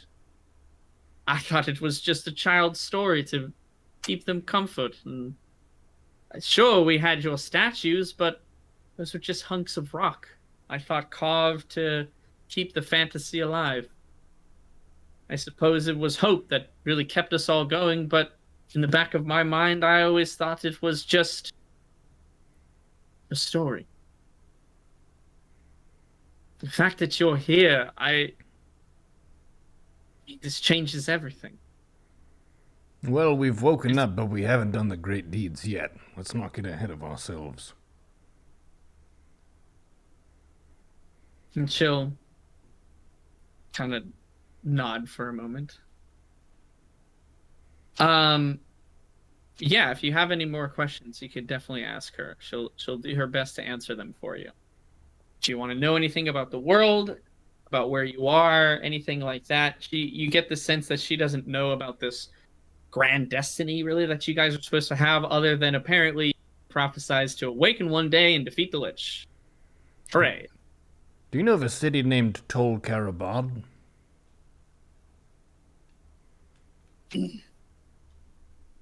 She says, that's a name I've not heard for quite some time. That city was lost long ago. It's now a forge for the Dominion, the darkness that pervades this land. They use their fires and their forges to craft malice and evil. Constructions, machines, armor, weapons of cruelty to oppress the land and destroy what they can. So there are no proper cities left standing that are not under this rule. She'll say, there are none that are free of that oppression. The only areas left are these pockets of resistance. We constantly have to keep moving. We've never been able to hold a bastion for more than a year before it's been destroyed and we scatter like roaches.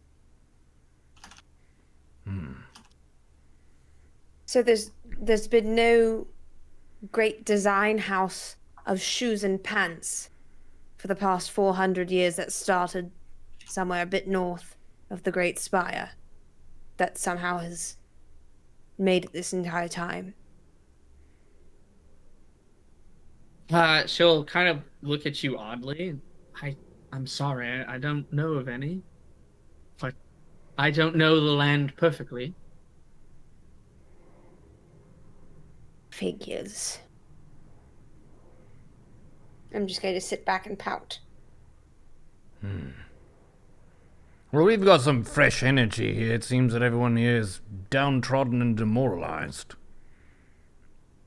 But we just took a very strange trip and we're here and ready to help. So whatever it takes. You can count on the three of us to try our best. Indeed, and we'll fight hard for this. One pressing question.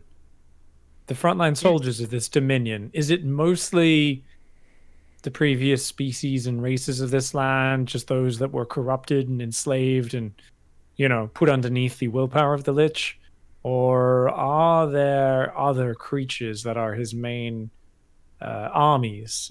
Has he managed to raise large numbers of the undead? Has he consorted with demons? Or is it simply ensuing corruption of the creatures that were already here? And she'll just kind of shrug her shoulders and say, all of the above. There are men and women who turn from their races and join the darkness. It is an easier life for them than to be oppressed and destroyed under its foot. But they breed machines of war, soulless creatures that walk the earth.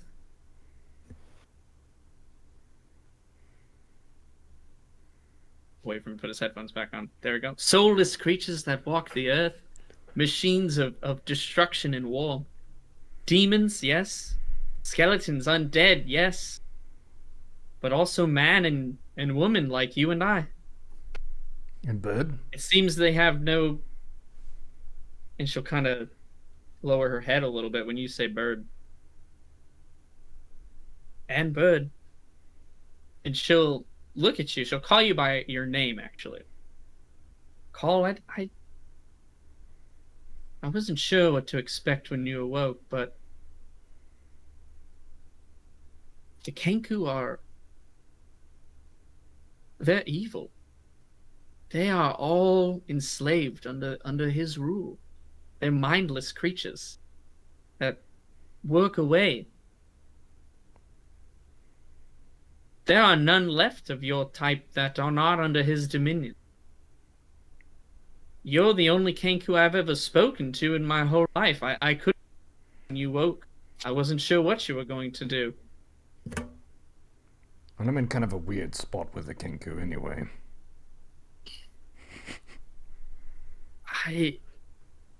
I'm sorry.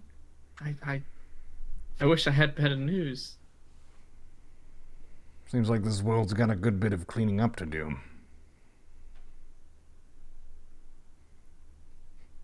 You certainly have your work cut out for you. She'll kind of crack a slight smile for the first time that you've seen. Her face has just been kind of worn lines and not frowns, but more of a grimace than anything else. But kind of the first time seems like she might have a little bit of her heart a little bit lighter and the burden that she's carrying a little bit less heavy. And then she'll say, well, about the bandits. And I think that's a good spot to take a quick break. Take our quick 5-minute halfway through break that we always do. Come back and learn more about the land that we're in and what the heck's going on here. And about bandits, apparently. Ladies and gentlemen, thank you for tuning in to episode 1 of season 2 of Wayfarers. We'll be right back after this intermission. Stay tuned.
Mic is on. Check test, intermission.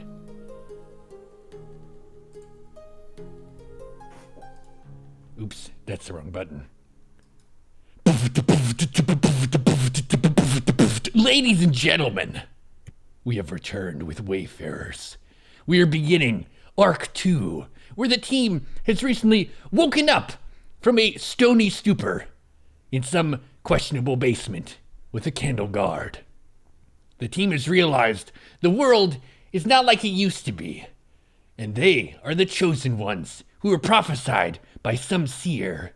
They are in a small village beset by bandits, with the dominion of some evil empire that rules the vast majority of the world. We continue now with Wayfarers. Alrighty, welcome back, everybody. So before the intermission, we were just woken up to the fact that the Wayfarers have been set into the far-flung future and are now sort of coming to terms with the land around them and the situation that they're in.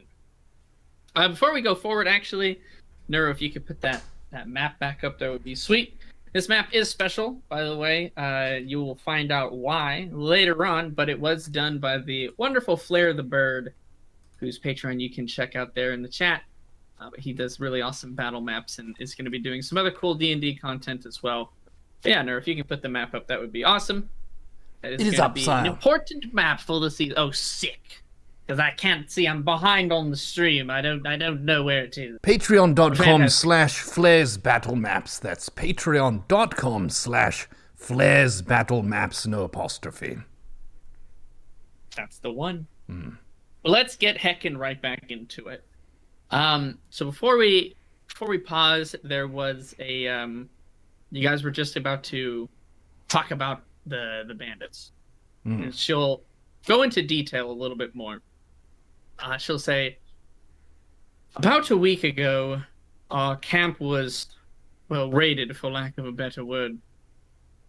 It's not very uncommon, unfortunately, but our forces have been so spread so thin, we just did not have enough to really hold on, and they were able to make off with much of our supplies and our rations in the exchange.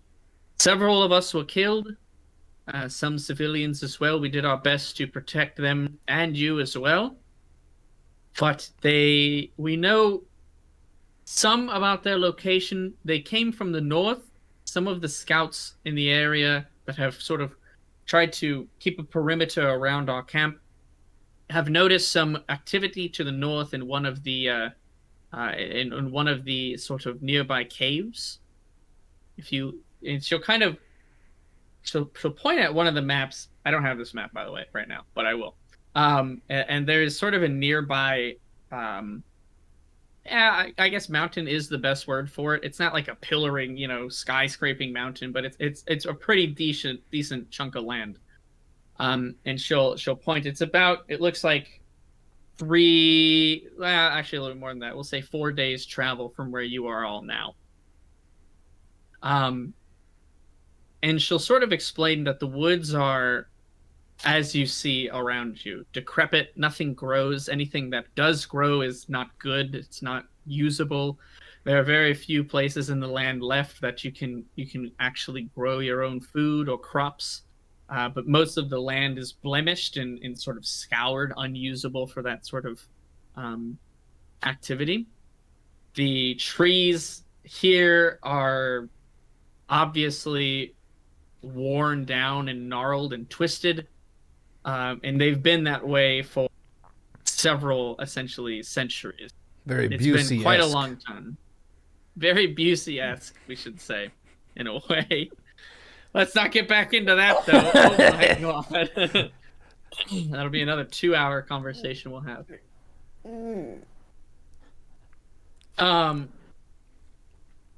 She'll say that their number ranges somewhere between 20 and 30, and that they're led by a twisted human, a twisted individual that has a sort of what's the best word for it? Tendency for torture and pain. Penchant. Sort of just a real cruel, a penchant, there we go. Very cruel individual with no mercy or goodness left in their heart. She'll say that bandits are certainly not uncommon in this land, and that many people will join in these groups simply out of necessity most of the time, because they cannot feed themselves, they cannot take care of their families, and thieving and stealing, killing from others is the only way that they can get by. In a way, I do pity them, but at the same time, we need to survive, and we need to live ourselves. So if you are available, if you feel up to the task, I mean, do you think this is something you might be able to help us with? It would be a great burden to take off of our shoulders. We've stormed entire castles filled with orcs bound with metal. We can shake up a few bandits. Oh, it would be very helpful. And she'll kind of clear her throat again. I don't know how many men I could offer you to assist you in this quest. We're spread so thin as it is, and if we were to be attacked again, I fear we don't have many to spare. But I don't want to send you alone. I know your strength and your prowess is beyond comparison, I'm sure. But I would feel amiss if I sent you completely unaided. Well, there is one, I suppose, I might be able to spare for you. I'm familiar with you all, but I know you're not familiar with us. Would you allow me to send someone on your quest with you, to aid you, at least to do what they can to assist you? Sure, we've worked with others in the past. It would make me feel more at ease knowing that at least we were able to assist in reclaiming these supplies. And if ever you get into trouble, you at least have someone there I know. Not that I don't trust you, it's simply I wish to do all I can to help you because you're doing so much for us. She'll kind of like tap her fingernails on the desk a little bit, maybe a little nervous in a way, a little anxious. I'm sure you'll get along fine with him. He's quite weird, though. I'm sure it'll be fine. Come, I'll introduce you. And she'll sort of get up and walk around the side, and open the tent for each of you to exit.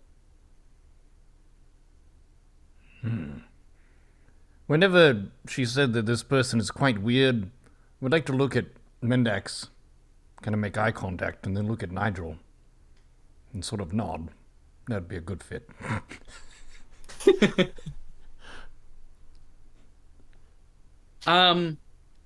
Yeah, and so if you guys follow her out, she'll lead you across the camp. Again, that sort of stinging air returns and still catches you a little bit off guard. The tent did a little bit to sort of diminish its effect, but now that you're back out into the open air, you can see now it makes a bit more sense why this camp is so downtrodden and looks almost burnt in a way, is that they were recently attacked and had their stores raided and destroyed. But she continues forward. There are now more people that are sort of outside. You can see the number she was mentioning before.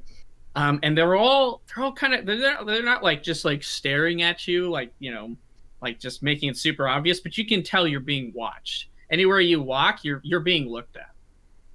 You're quite out of place for this area. Because obviously they would know everyone that's in this camp. It's so small. They don't recognize you, and most of them, you gather, must have seen those statues at some point. Captain Goldwyn doesn't seem to try to pay them any mind, and just kind of continues walking forward.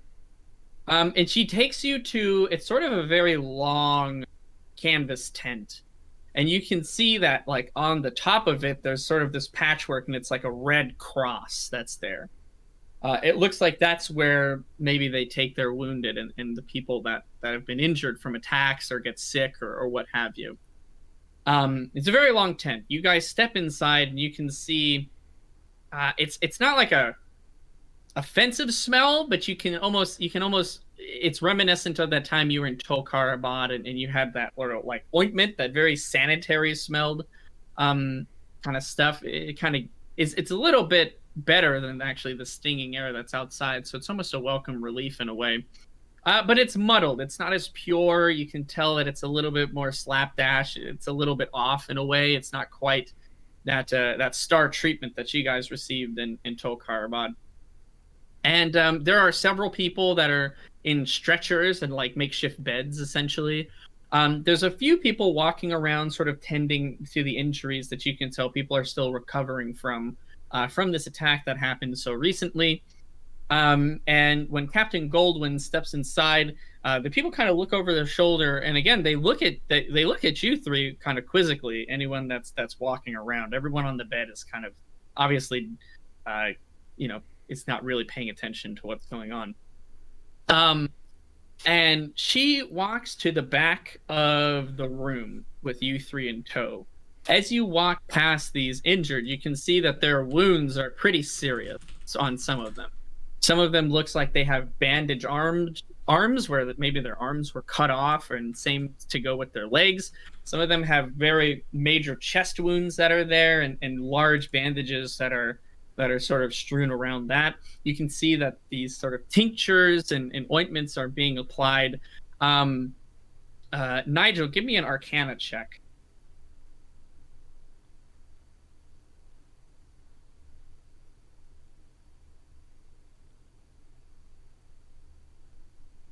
I'm feeling very sleepy from my stony 400-year slumber. So 4 + 5 is 9. Okay, you even with kind of your brain not all put back together really. Even still, you get the sense that there is some very, very, very low level magic that's happening. It looks like some of the, we'll say, doctors, nurses, triage people, in a way, are performing very low level maybe healing spells. Certainly not like enough for the types of injuries that they're trying to heal, but it looks like that's probably all that they know how to do and all that they can do. You do get, however, the sense from the corner that you guys are going towards, a sort of almost like like Nigel, just you specifically, you almost get like a whiff of stronger magic in a sense. You can almost detect it as if it's like a smell that's in the air. It sort of makes your hair stand up on end when you detect strong magic like that in the area. And you all walk over there. And she stands a few beds back. The stretchers are empty, but you can see that there is somebody laying on one of the corner stretchers, the one very, very end. And there's sort of this hunched back humanoid that's leaning over them, and you can see almost like a little faint light, a glow that's emanating from what he's kind of hunched over. And you can hear some kind of mumbling that's there. It looks like Captain Goldwyn is wanting to interrupt him until they're finished with what they're doing. A few more moments pass, and you can see, guys, again, that this tent is it's very similar to the other ones that you have seen. It's again patchwork together. It looks like in the opposite corner where you guys are, some smashed barrels. It looks like they took some medical supplies, more than likely, when they raided this camp. It looks like basically anything that wasn't nailed to the ground they tried to take. And after maybe just a few more minutes, the person that's leaning over, you see the glow kind of recede, and you can hear. Give me each of you a perception, actually, because he's whispering this. 3 + 5 is 8. Perceptive bird. 13. Not today. Okay. For perception, I got a 10. Okay, Nigel, you are the only one that hears this, but you hear almost kind of a low, raspy voice. And you can hear in common, they say, and now your suffering has ended. Sleep well. And sort of, you can see like their hands move up towards where their face would be.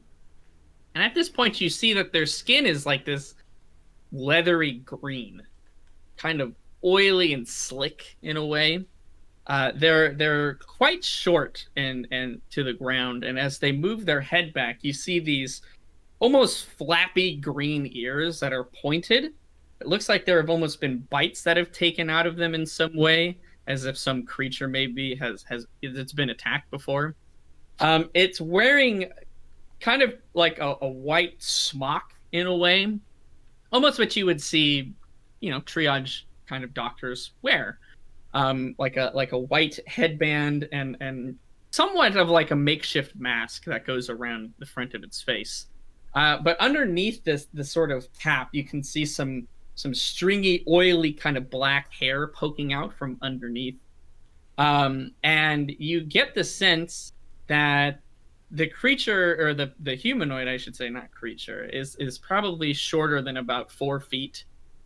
And its skin is a patchwork of green and almost like a snot yellow in a way. Not very pleasant to look at. The person will sheets and pull them over whatever person or subject was on the bed there, and they'll sort of just kind of bow their head for a moment, almost as if saying a prayer in a way, but you can't make out the words that they're saying. And they'll clear their throat and turn around, and you can see now that you are in front of a goblin. Their eyes are like a jet black with just red little pinprick like eyes in the center. You can't see their mouth or their nose because it's kind of covered by the mask, but you can see the nose sort of points this mask out a little bit farther away from their face than maybe normal. The front of their smock is a mixture of different colors, no doubtably from patients that they were working on. There's a lot of, looks like, old blood that's stained on there, but also some other fluids you're not really entirely sure what they are. They're wearing they don't have any gloves on, and it looks like they kind of wipe off their hands on the front of their smock and sort of the apron that they're wearing, if you will. They sort of uncrook their back, and you can hear several loud pops from their spine kind of cracking and creaking. And they walk forward to the captain. Yes, Captain. What is it that I can do for you today? And the captain will sort of turn her body so that you three are seen. And he'll look at each of you. He looks up at you with his sort of beady eyes, almost looking malicious in a way. But that almost seems to be the resting face of this creature, is sort of a very scornful countenance. He has resting malicious face. I've seen it before. Yeah, resting malicious face. And he kind of again goes to wipe off more grime that's on his hands. You can see that his fingernails are sort of long, chipped in some areas, but they're almost like this discolored black. And you can see the area around his nails almost looks not inflamed, but like receding in a way. It kind of like there's more nail showing than should be. His hands are very kind of wiry and thin. And he looks up at all of you. More patience, Captain. I don't see what's wrong with them. And he'll kind of shuffle over to each of you and kind of try to look you over. You pick up, you can't tell if the smell is coming from like the apron or if it's from him or a mixture of the two, but it doesn't smell great.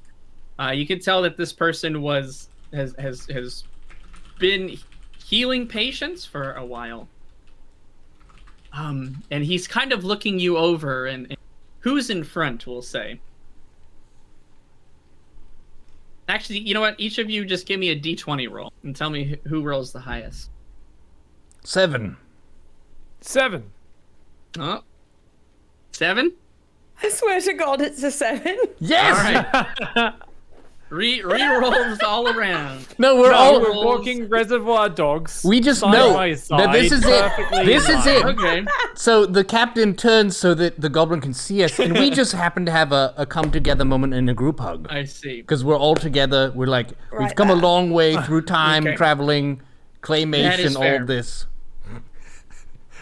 I will then pick one of you to approach first.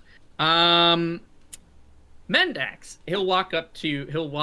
He kind of, again, he's shuffled. You can see his feet. He's not wearing any shoes, and he's got these sort of wicked toenails that almost claw into the earth, and almost look like that's maybe by design that they're like that, so that he has a better footing.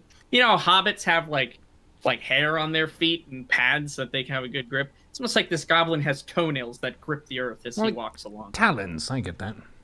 Yeah, So you it's get like if Flojo had her hands on her feet. it. There you go. In a way, yes. And he'll walk up to you, and sort of not forcefully or anything, but he's gonna kind of try to reach for your wrist to check your pulse to see what condition you're in. Yeah, I'm going, What do you do? I'm going to pull my arm back and slap his hand. Oh. Well, I'm sorry, I didn't mean to offend. I'm trying to make sure you're all right. Are you patients of mine? I'm And not a he'll look- patient. He'll look back at Captain Goldwyn for a moment. But if anyone wants to say anything, yeah, go for it. Not Whenever a patient, losing my patience. whenever he checks my wrist, I would like to notice that he's doing that, and he checks my wrist, and I say, Good evening, Master Goblin. And he'll if you sort of extend your hand a little bit, he kind of just nods. It doesn't look like it has surprised him at all that you've like done this voice, this obviously very intimidating, almost demonic voice. And yes. And he'll kind of he'll turn your wrist over, and you feel his hand sort of dragging down the length of your arm, and you feel a slight glow that's happening as he moves his hands down. His nails, they don't dig into your skin, but you can feel them sort of lightly dragging along. Oh, I see, how peculiar. I don't know if I can heal you. How about you? And he'll look to you, Nigel. Are you feeling okay? Yes, I think I feel quite fine, especially since the patients here that you've been putting a lot of your elbow grease into healing, I can see. And he kind of nods his head and clears his throat a little bit. He says, Captain, if these are not patients, why have you brought them to my tent? He kind of has like a quivering voice about him, as if he intentionally tries to keep his voice down a little bit. And she'll say, well, Ribbons, I know you're not one for the stories, but these are the ones we've been guarding this whole time. These are the well, for lack of a better word, the chosen ones, I suppose, and they're moving off now to try and recover the supplies that those bandits took. And he kind of, you can see his eyes like perk up a little bit. Oh yes, bandits. Of course, how could I forget? So much pain and suffering. A tragedy, really. And you kind of see like a little wiry smile underneath his mask as his mouth kind of grins up beneath it. Yes, the chosen ones, I'm sure, but what do you need old ribbons for? And she'll say, well, I don't feel comfortable with them going alone. and I wish for you to accompany them and to see to any injuries that they may impart while retrieving our supplies. And he won't really move his hunched body, but he'll kind of turn his head back, just kind of looking at you all out of the corner of his eyes.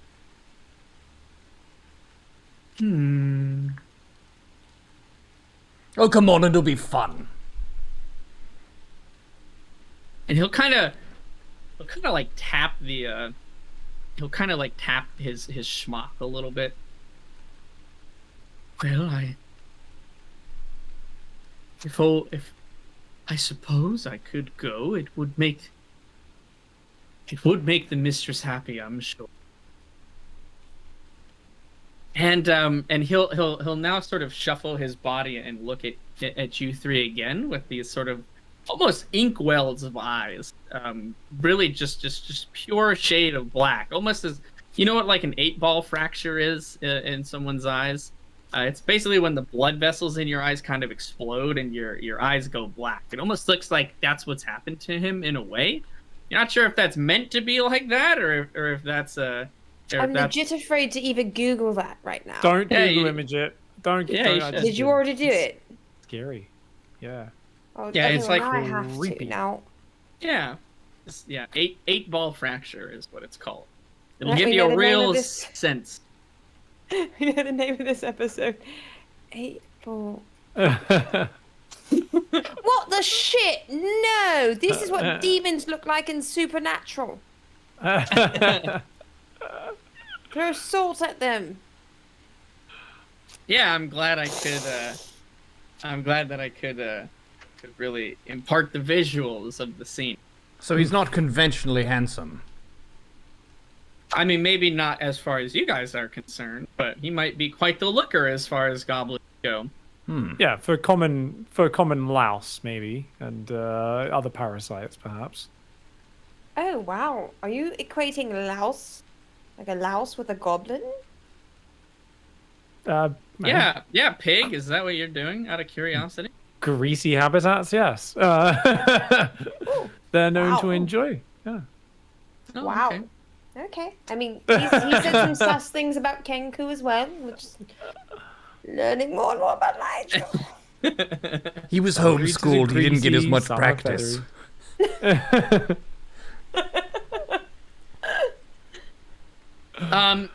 And he'll look at each of you, and he'll kind of take the mask off that he has, and you can see he's got sort of these very, very, very thin and almost dry, like deep forest green lips in a way. And behind them, it's almost like he doesn't shut his mouth enough that you can't see his teeth. It's almost like he's kind of permanently has like a part in his lips where you can see just like these very, very gnarled teeth behind his grimace. It's not clean, not very nice. That's a sort of model's yellow. face. Yeah, maybe. You just always his- leave your lips parted a bit. Yeah, exactly. Maybe he's just trying to look his best. And over here he's being called a louse. I can't believe it. Right? Um, Ribbons is over here Grace Jonesing, and Nigel just can't appreciate it. No, I appreciate all creatures who have great, powerful healing magics, taking care of their other humanoids, whether cleaner or uncleaner, or seriously wounded or not. You do seem to be very talented in these arts, Ribbons, so check it out. This is Goop. He's our healer. He normally takes care of us when we're touched up in combat. Maybe you can learn a thing or two from him, or teach him how to do some of that healing magic that you're so good at. He will. Is Goop on the ground, or is he still in the pack that you? I just take him out of the pack and put him on the ground. Yeah. And he'll sort of shuffle over to the small little mechanical thing, and he'll kind of like he'll kind of just take one finger and almost stroke just the outside of that stone that's on one side. Hello, Goop. My name is Ribbons. Say hi, Goop. Ribbons is a friend. And he'll look up to you. Oh, Ribbons has made a friend today. Oh my. Why does it sound like we're selling goop to ribbons right now? Wait, it's not selling. It's like when your family friend's over and your mum makes you play with the family friend because, you know, you have something in common because you're both children. Goop does healing magic. Ribbons does healing magic. I'm getting them to play together so that we can form a bond. Camaraderie. Yes.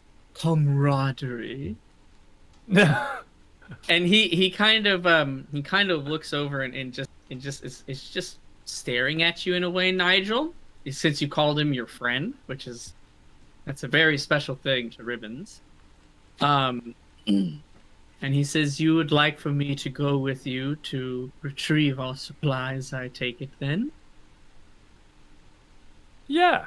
I mean, we would love to go. We need a guide in these local parts. We're not too familiar with this sort of flora and fauna or lack thereof anything that's really properly alive. And you do seem to be very handy. We might get in some trouble fighting those bandits, so you may be of use to us. We'd love to have you along, and it would also put Captain Goldwyn at ease. I see.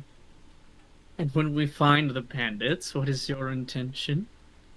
Oh, we're going to murder them all. 100% kill them. This is a And he'll look combat at you. mission. Well, I see. Okay, well, I'll get my things. And he'll kind of just very slowly shuffle off and goes to just one of the corners of the room. And you can see he's very slow, and he's not like he hasn't done anything very quickly, right? And you can see him just slowly making his way across the room, almost shuffling, kind of bobbing to the left and to the right. And you can see he's just tapping his chest a little bit with his fingernails. And when he gets to a corner of the room, he'll start packing like a bag of different things, just out of maybe some of the supplies that are remaining. Some of the other doctors and nurses, again, you can see they're varying races. There's like 3 other people looking like they're tending to the wounded. He'll walk up to each of them and kind of get an explanation of what's going on, and you can see he's replying in something. He never loses that little wiry there's always at least a smile that's tugging on the corner of his mouth. It seems like he's kind of just perpetually happy or somewhere thereof. And you can see he's sort of shuffling about and just kind of getting his things in order. And you can hear Captain Goldwyn kind of say, he's very useful, as if trying to explain away all the oddities about him. To an elf's sensibilities, he would be extremely gross.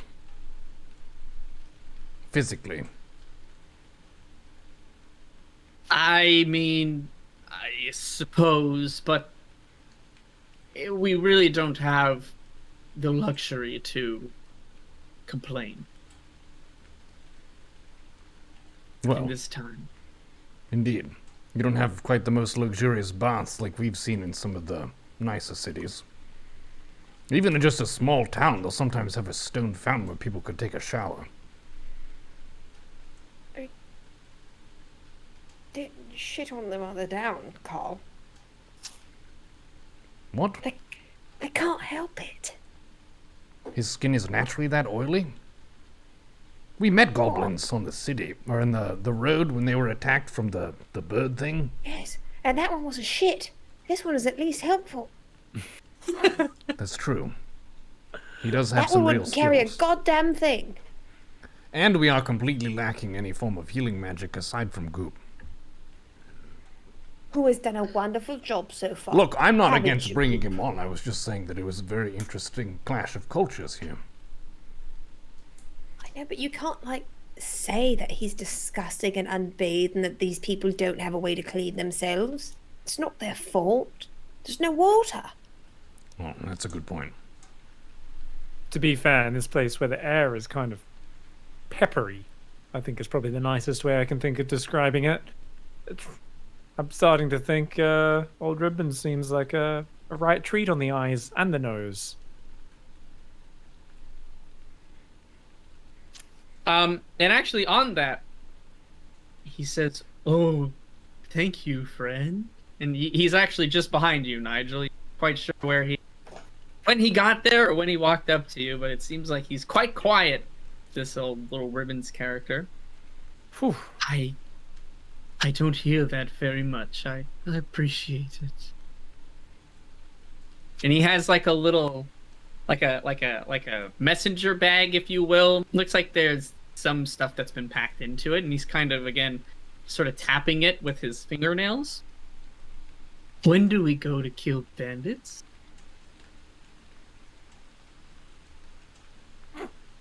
I'm really liking you, Ribbons. Just want to throw that out there right now. This is a mission of I've got a retribution. great feeling about you. These are the same bandits who raided this town and hurt its people, and you've been tending to their injuries. We're here to answer that.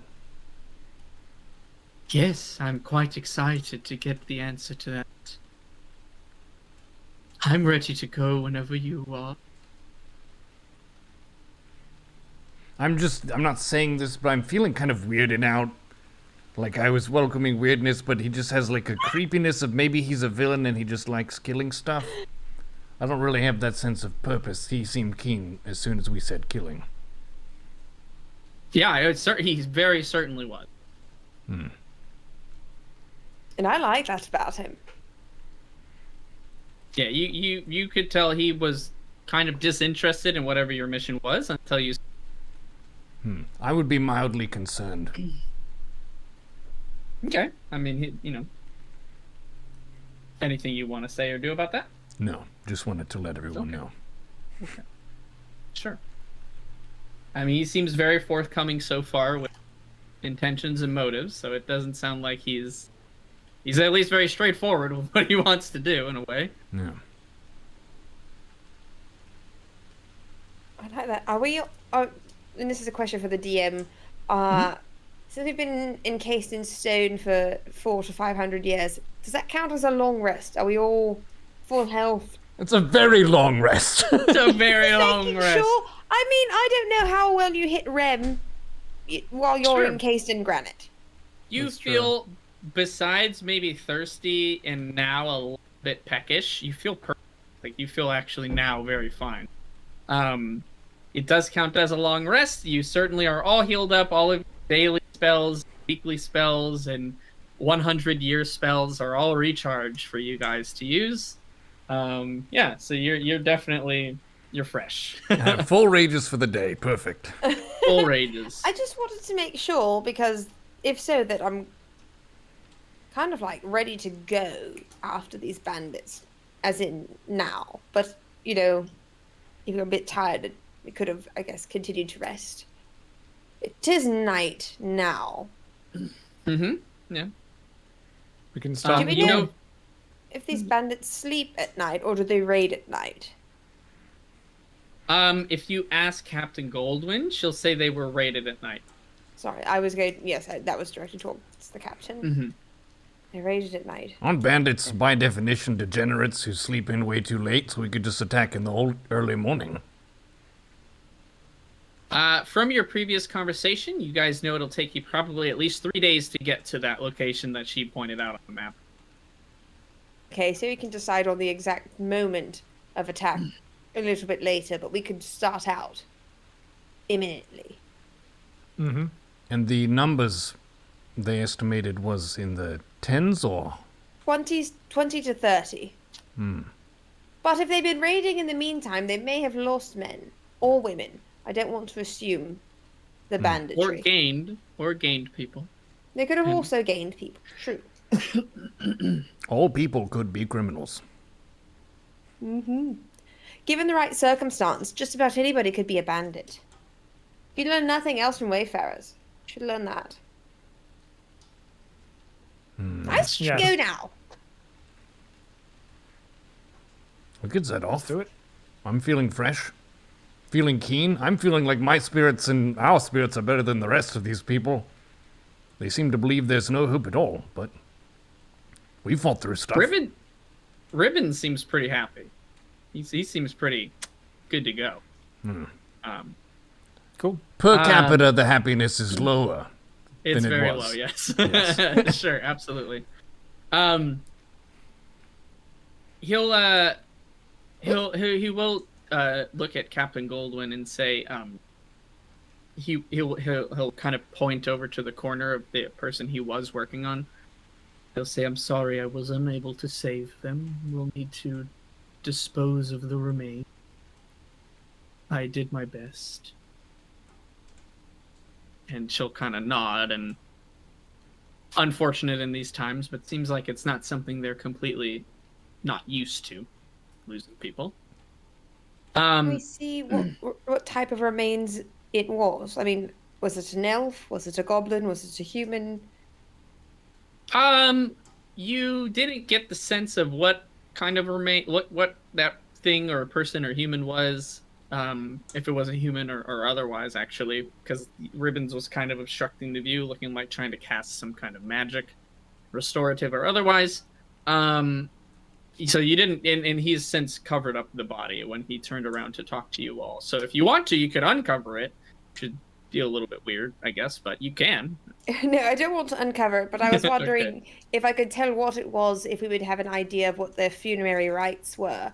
Because if their culture was to be cremated, I know there's probably not a lot of live wood about. I don't know whether or not it'd be great for burning. I mean, I'm sure it's a bit dry, so maybe it would be. But if not, then perhaps Nigel could cast bonfire before we leave to help take care of some of the remains in a respectful way. But I don't know. I don't know what's dead, so I don't know what the proper burial rites would be. I would say you don't know, unless you're going to ask, or unless you're going to go over there and rip the blankets off, or something like I that. need to go over there and kick this cot over. Yeah, okay. Sure. But Mendax, we are already going to pay our respects to the dead with a fist and a dagger and fire. Excellent point. Excellent point. I won't worry about it then. I'll just think about, oh man, Nigel will be really good at burning bodies. But I won't say it. Okay. Anyone for some toasted pirate? The captain will nod at Ribbons and kind of lead each of you out of the tent, with him sort of shuffling behind. Again, he's sort of lagging behind a little bit, but it looks like he's making good enough pace. You don't know how old goblins are, but you're not quite sure if this one is considered young or old or what. You have no clue. When you go outside of the tent, she'll kind of say a few words to the guard who will go inside, obviously probably meant to take care of the remains of that person. And two more guards will approach with 2 bags. And she'll take them from them and then hand them to you all, whoever wants to carry them. And she'll say, these are some of the last rations we'll be able to scrape up for the time being. Your travel will take at least 3 days there and 3 days back, so you'll need some supplies. And trust me when I say you'll find none in the forest around. Our hope goes with you. We have barely enough to get by, but we must see to your success as much as we can. You have our gratitude. I will carry these. Strong bird, sturdy bird. Okay, yeah, go ahead. Oh, sorry, I just want to. I mean, I think some of us had some snacks and such in our bags. Did those make it through with us as well? Because if we are successful, we'll be getting supplies. So we hopefully won't need 6 days worth of rations. And I would hate to take extra rations away from these people who absolutely need it. So if we have, like, hardtack biscuits or something still in our packs, then I would like to leave one of the bags behind if Nigel and Carl are in agreement. We could also be held up and it could take longer. Or we might not score much there. I mean, it's very true either way. They're in desperate need in either case. But if we have some snacks in our bags, that could tide us over if things go wrong for us to come back. There are a lot of sick and injured people here who need sustenance to get well. Look at the lawful good on Mendax. This is a strange one, but all right, I like it. Don't get used to it. There are no shoes to steal in this town. whatever supplies or materials or components, anything that you stepped through the portal with has remained perfectly intact, as if it was just yesterday you picked them up. So if you have anything like that in your equipment, then yes, you still have them today. Jerky is it's like fine wine, you know, a couple hundred It years. just gets age. better with age. Just gets better. Actually, Nigel, that's something that you kind of notice and take note of, is that certainly you have materials and supplies that if she's telling the truth and you all have been in these kind of stone tombs, if you will, for 400, 500 or more years, that would have certainly degraded, but everything is as you've left it. So that almost gives you a hint in a way that obviously some amount of magic was involved, and it was some extremely high-powered magic you've not seen before. Heck If it's able to not only preserve you all for that long, you know, materials and supplies, but to preserve the bacon as well. The bacon as well, exactly. If you want to give a satchel back to Captain Goldwyn, I will give you all each an inspiration point for doing that, because that is some big brain thinking. If you want to keep it, however, you're more than welcome to. It's up to you all. I'm going to vote to give it back because I have 5 days worth of rations in my equipment, and I'm happy to share them with the two of you if you don't also have rations, which won't give us full meals for 3 people for 3 days, but we won't die from starvation. I also have 1 day's ration. Yeah. I have the so what we call this, the forgot to actually record the rations going down during the journey across Dagger Shelf, and therefore that counts as they got lost somewhere in the journey. So yeah, I'll take a satchel and borrow some from you guys if I need. Okay, so you guys are you're just gonna take one satchel, or are you gonna take both? I think take 1 satchel and leave 1, Okay. and then trust that we're going to be getting some supplies from these bandits that we fuck up. Apparently we're the chosen ones. I'm feeling pretty fired up. I think we can score some good snacks over there at least. Right, at least a couple of chicken nuggets or something. Oh, chicken nuggets. Cheesy gordita crunch. I do like chicken nuggets. Very nice. Yeah, she'll sort of hold on to the bag for a moment and okay, if you're sure, we certainly could use the supplies here. I wish you the best of luck. Ribbons, do your best to see that their wounds are healed. And Ribbons will nod his head. Of course, yes. Ribbons will help. After you all, then. You have a vague sense of direction of where you go, which you can see almost off in the distance. This mountain is sort of lone in these woods that she spoke of, and you basically assume your heading is that way. It's not a very difficult terrain to traverse.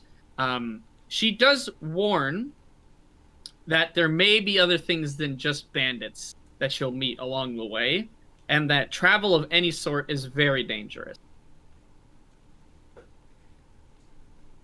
Well, so are we. Yeah, no, that's true. That's true.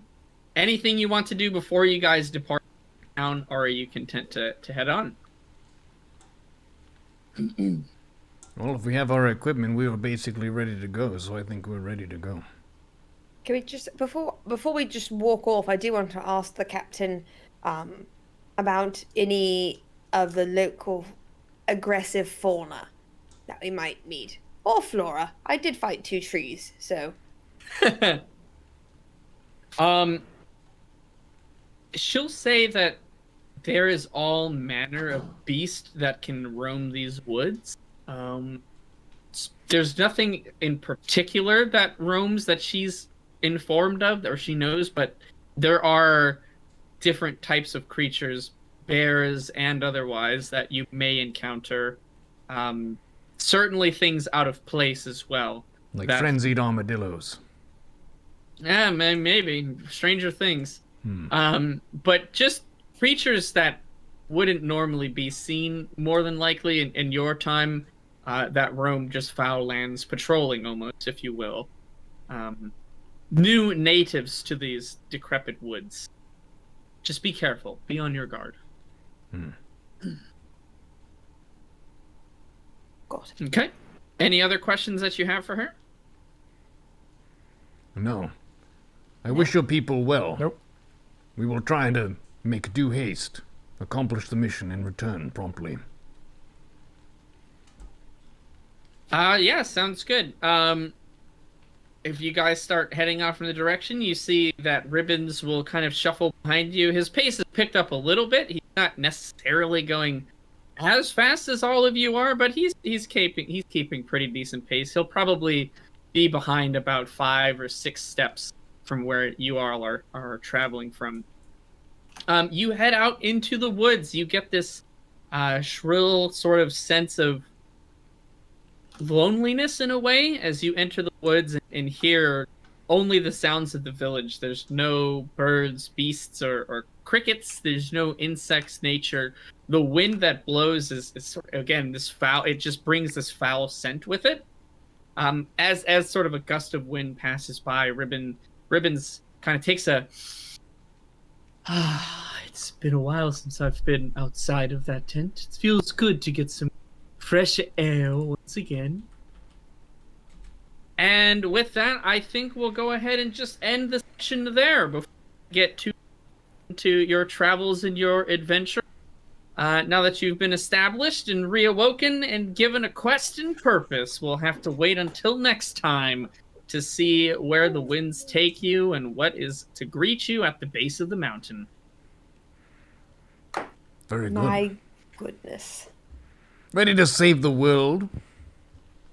One Tear those bandit bandits at a to time. ribbons. Ooh. Ribbons is going to be my new best friend, I can already tell. Fantastic. Glad you He's like quite- him. Quite a little sadistic fellow. You'll learn more about him, I'm sure. I never knew that tapping fingernails and speaking softly made me so creeped out, but yeah. Well, apparently it does. We need to plant some fresh trees or something here. It's looking very drab. Thank you all for tuning Right, in. like, do a little terrarium or something. Yeah. A little biome fixer-upper, if you will. We just need some succulents. They don't need much water. There you go. Well, fantastic. On the next Good to be episode, back. tune in where the Wayfarers kick some bandit ass. We'll see you on the next one of Wayfarers. Coming soon to Twitch and YouTube.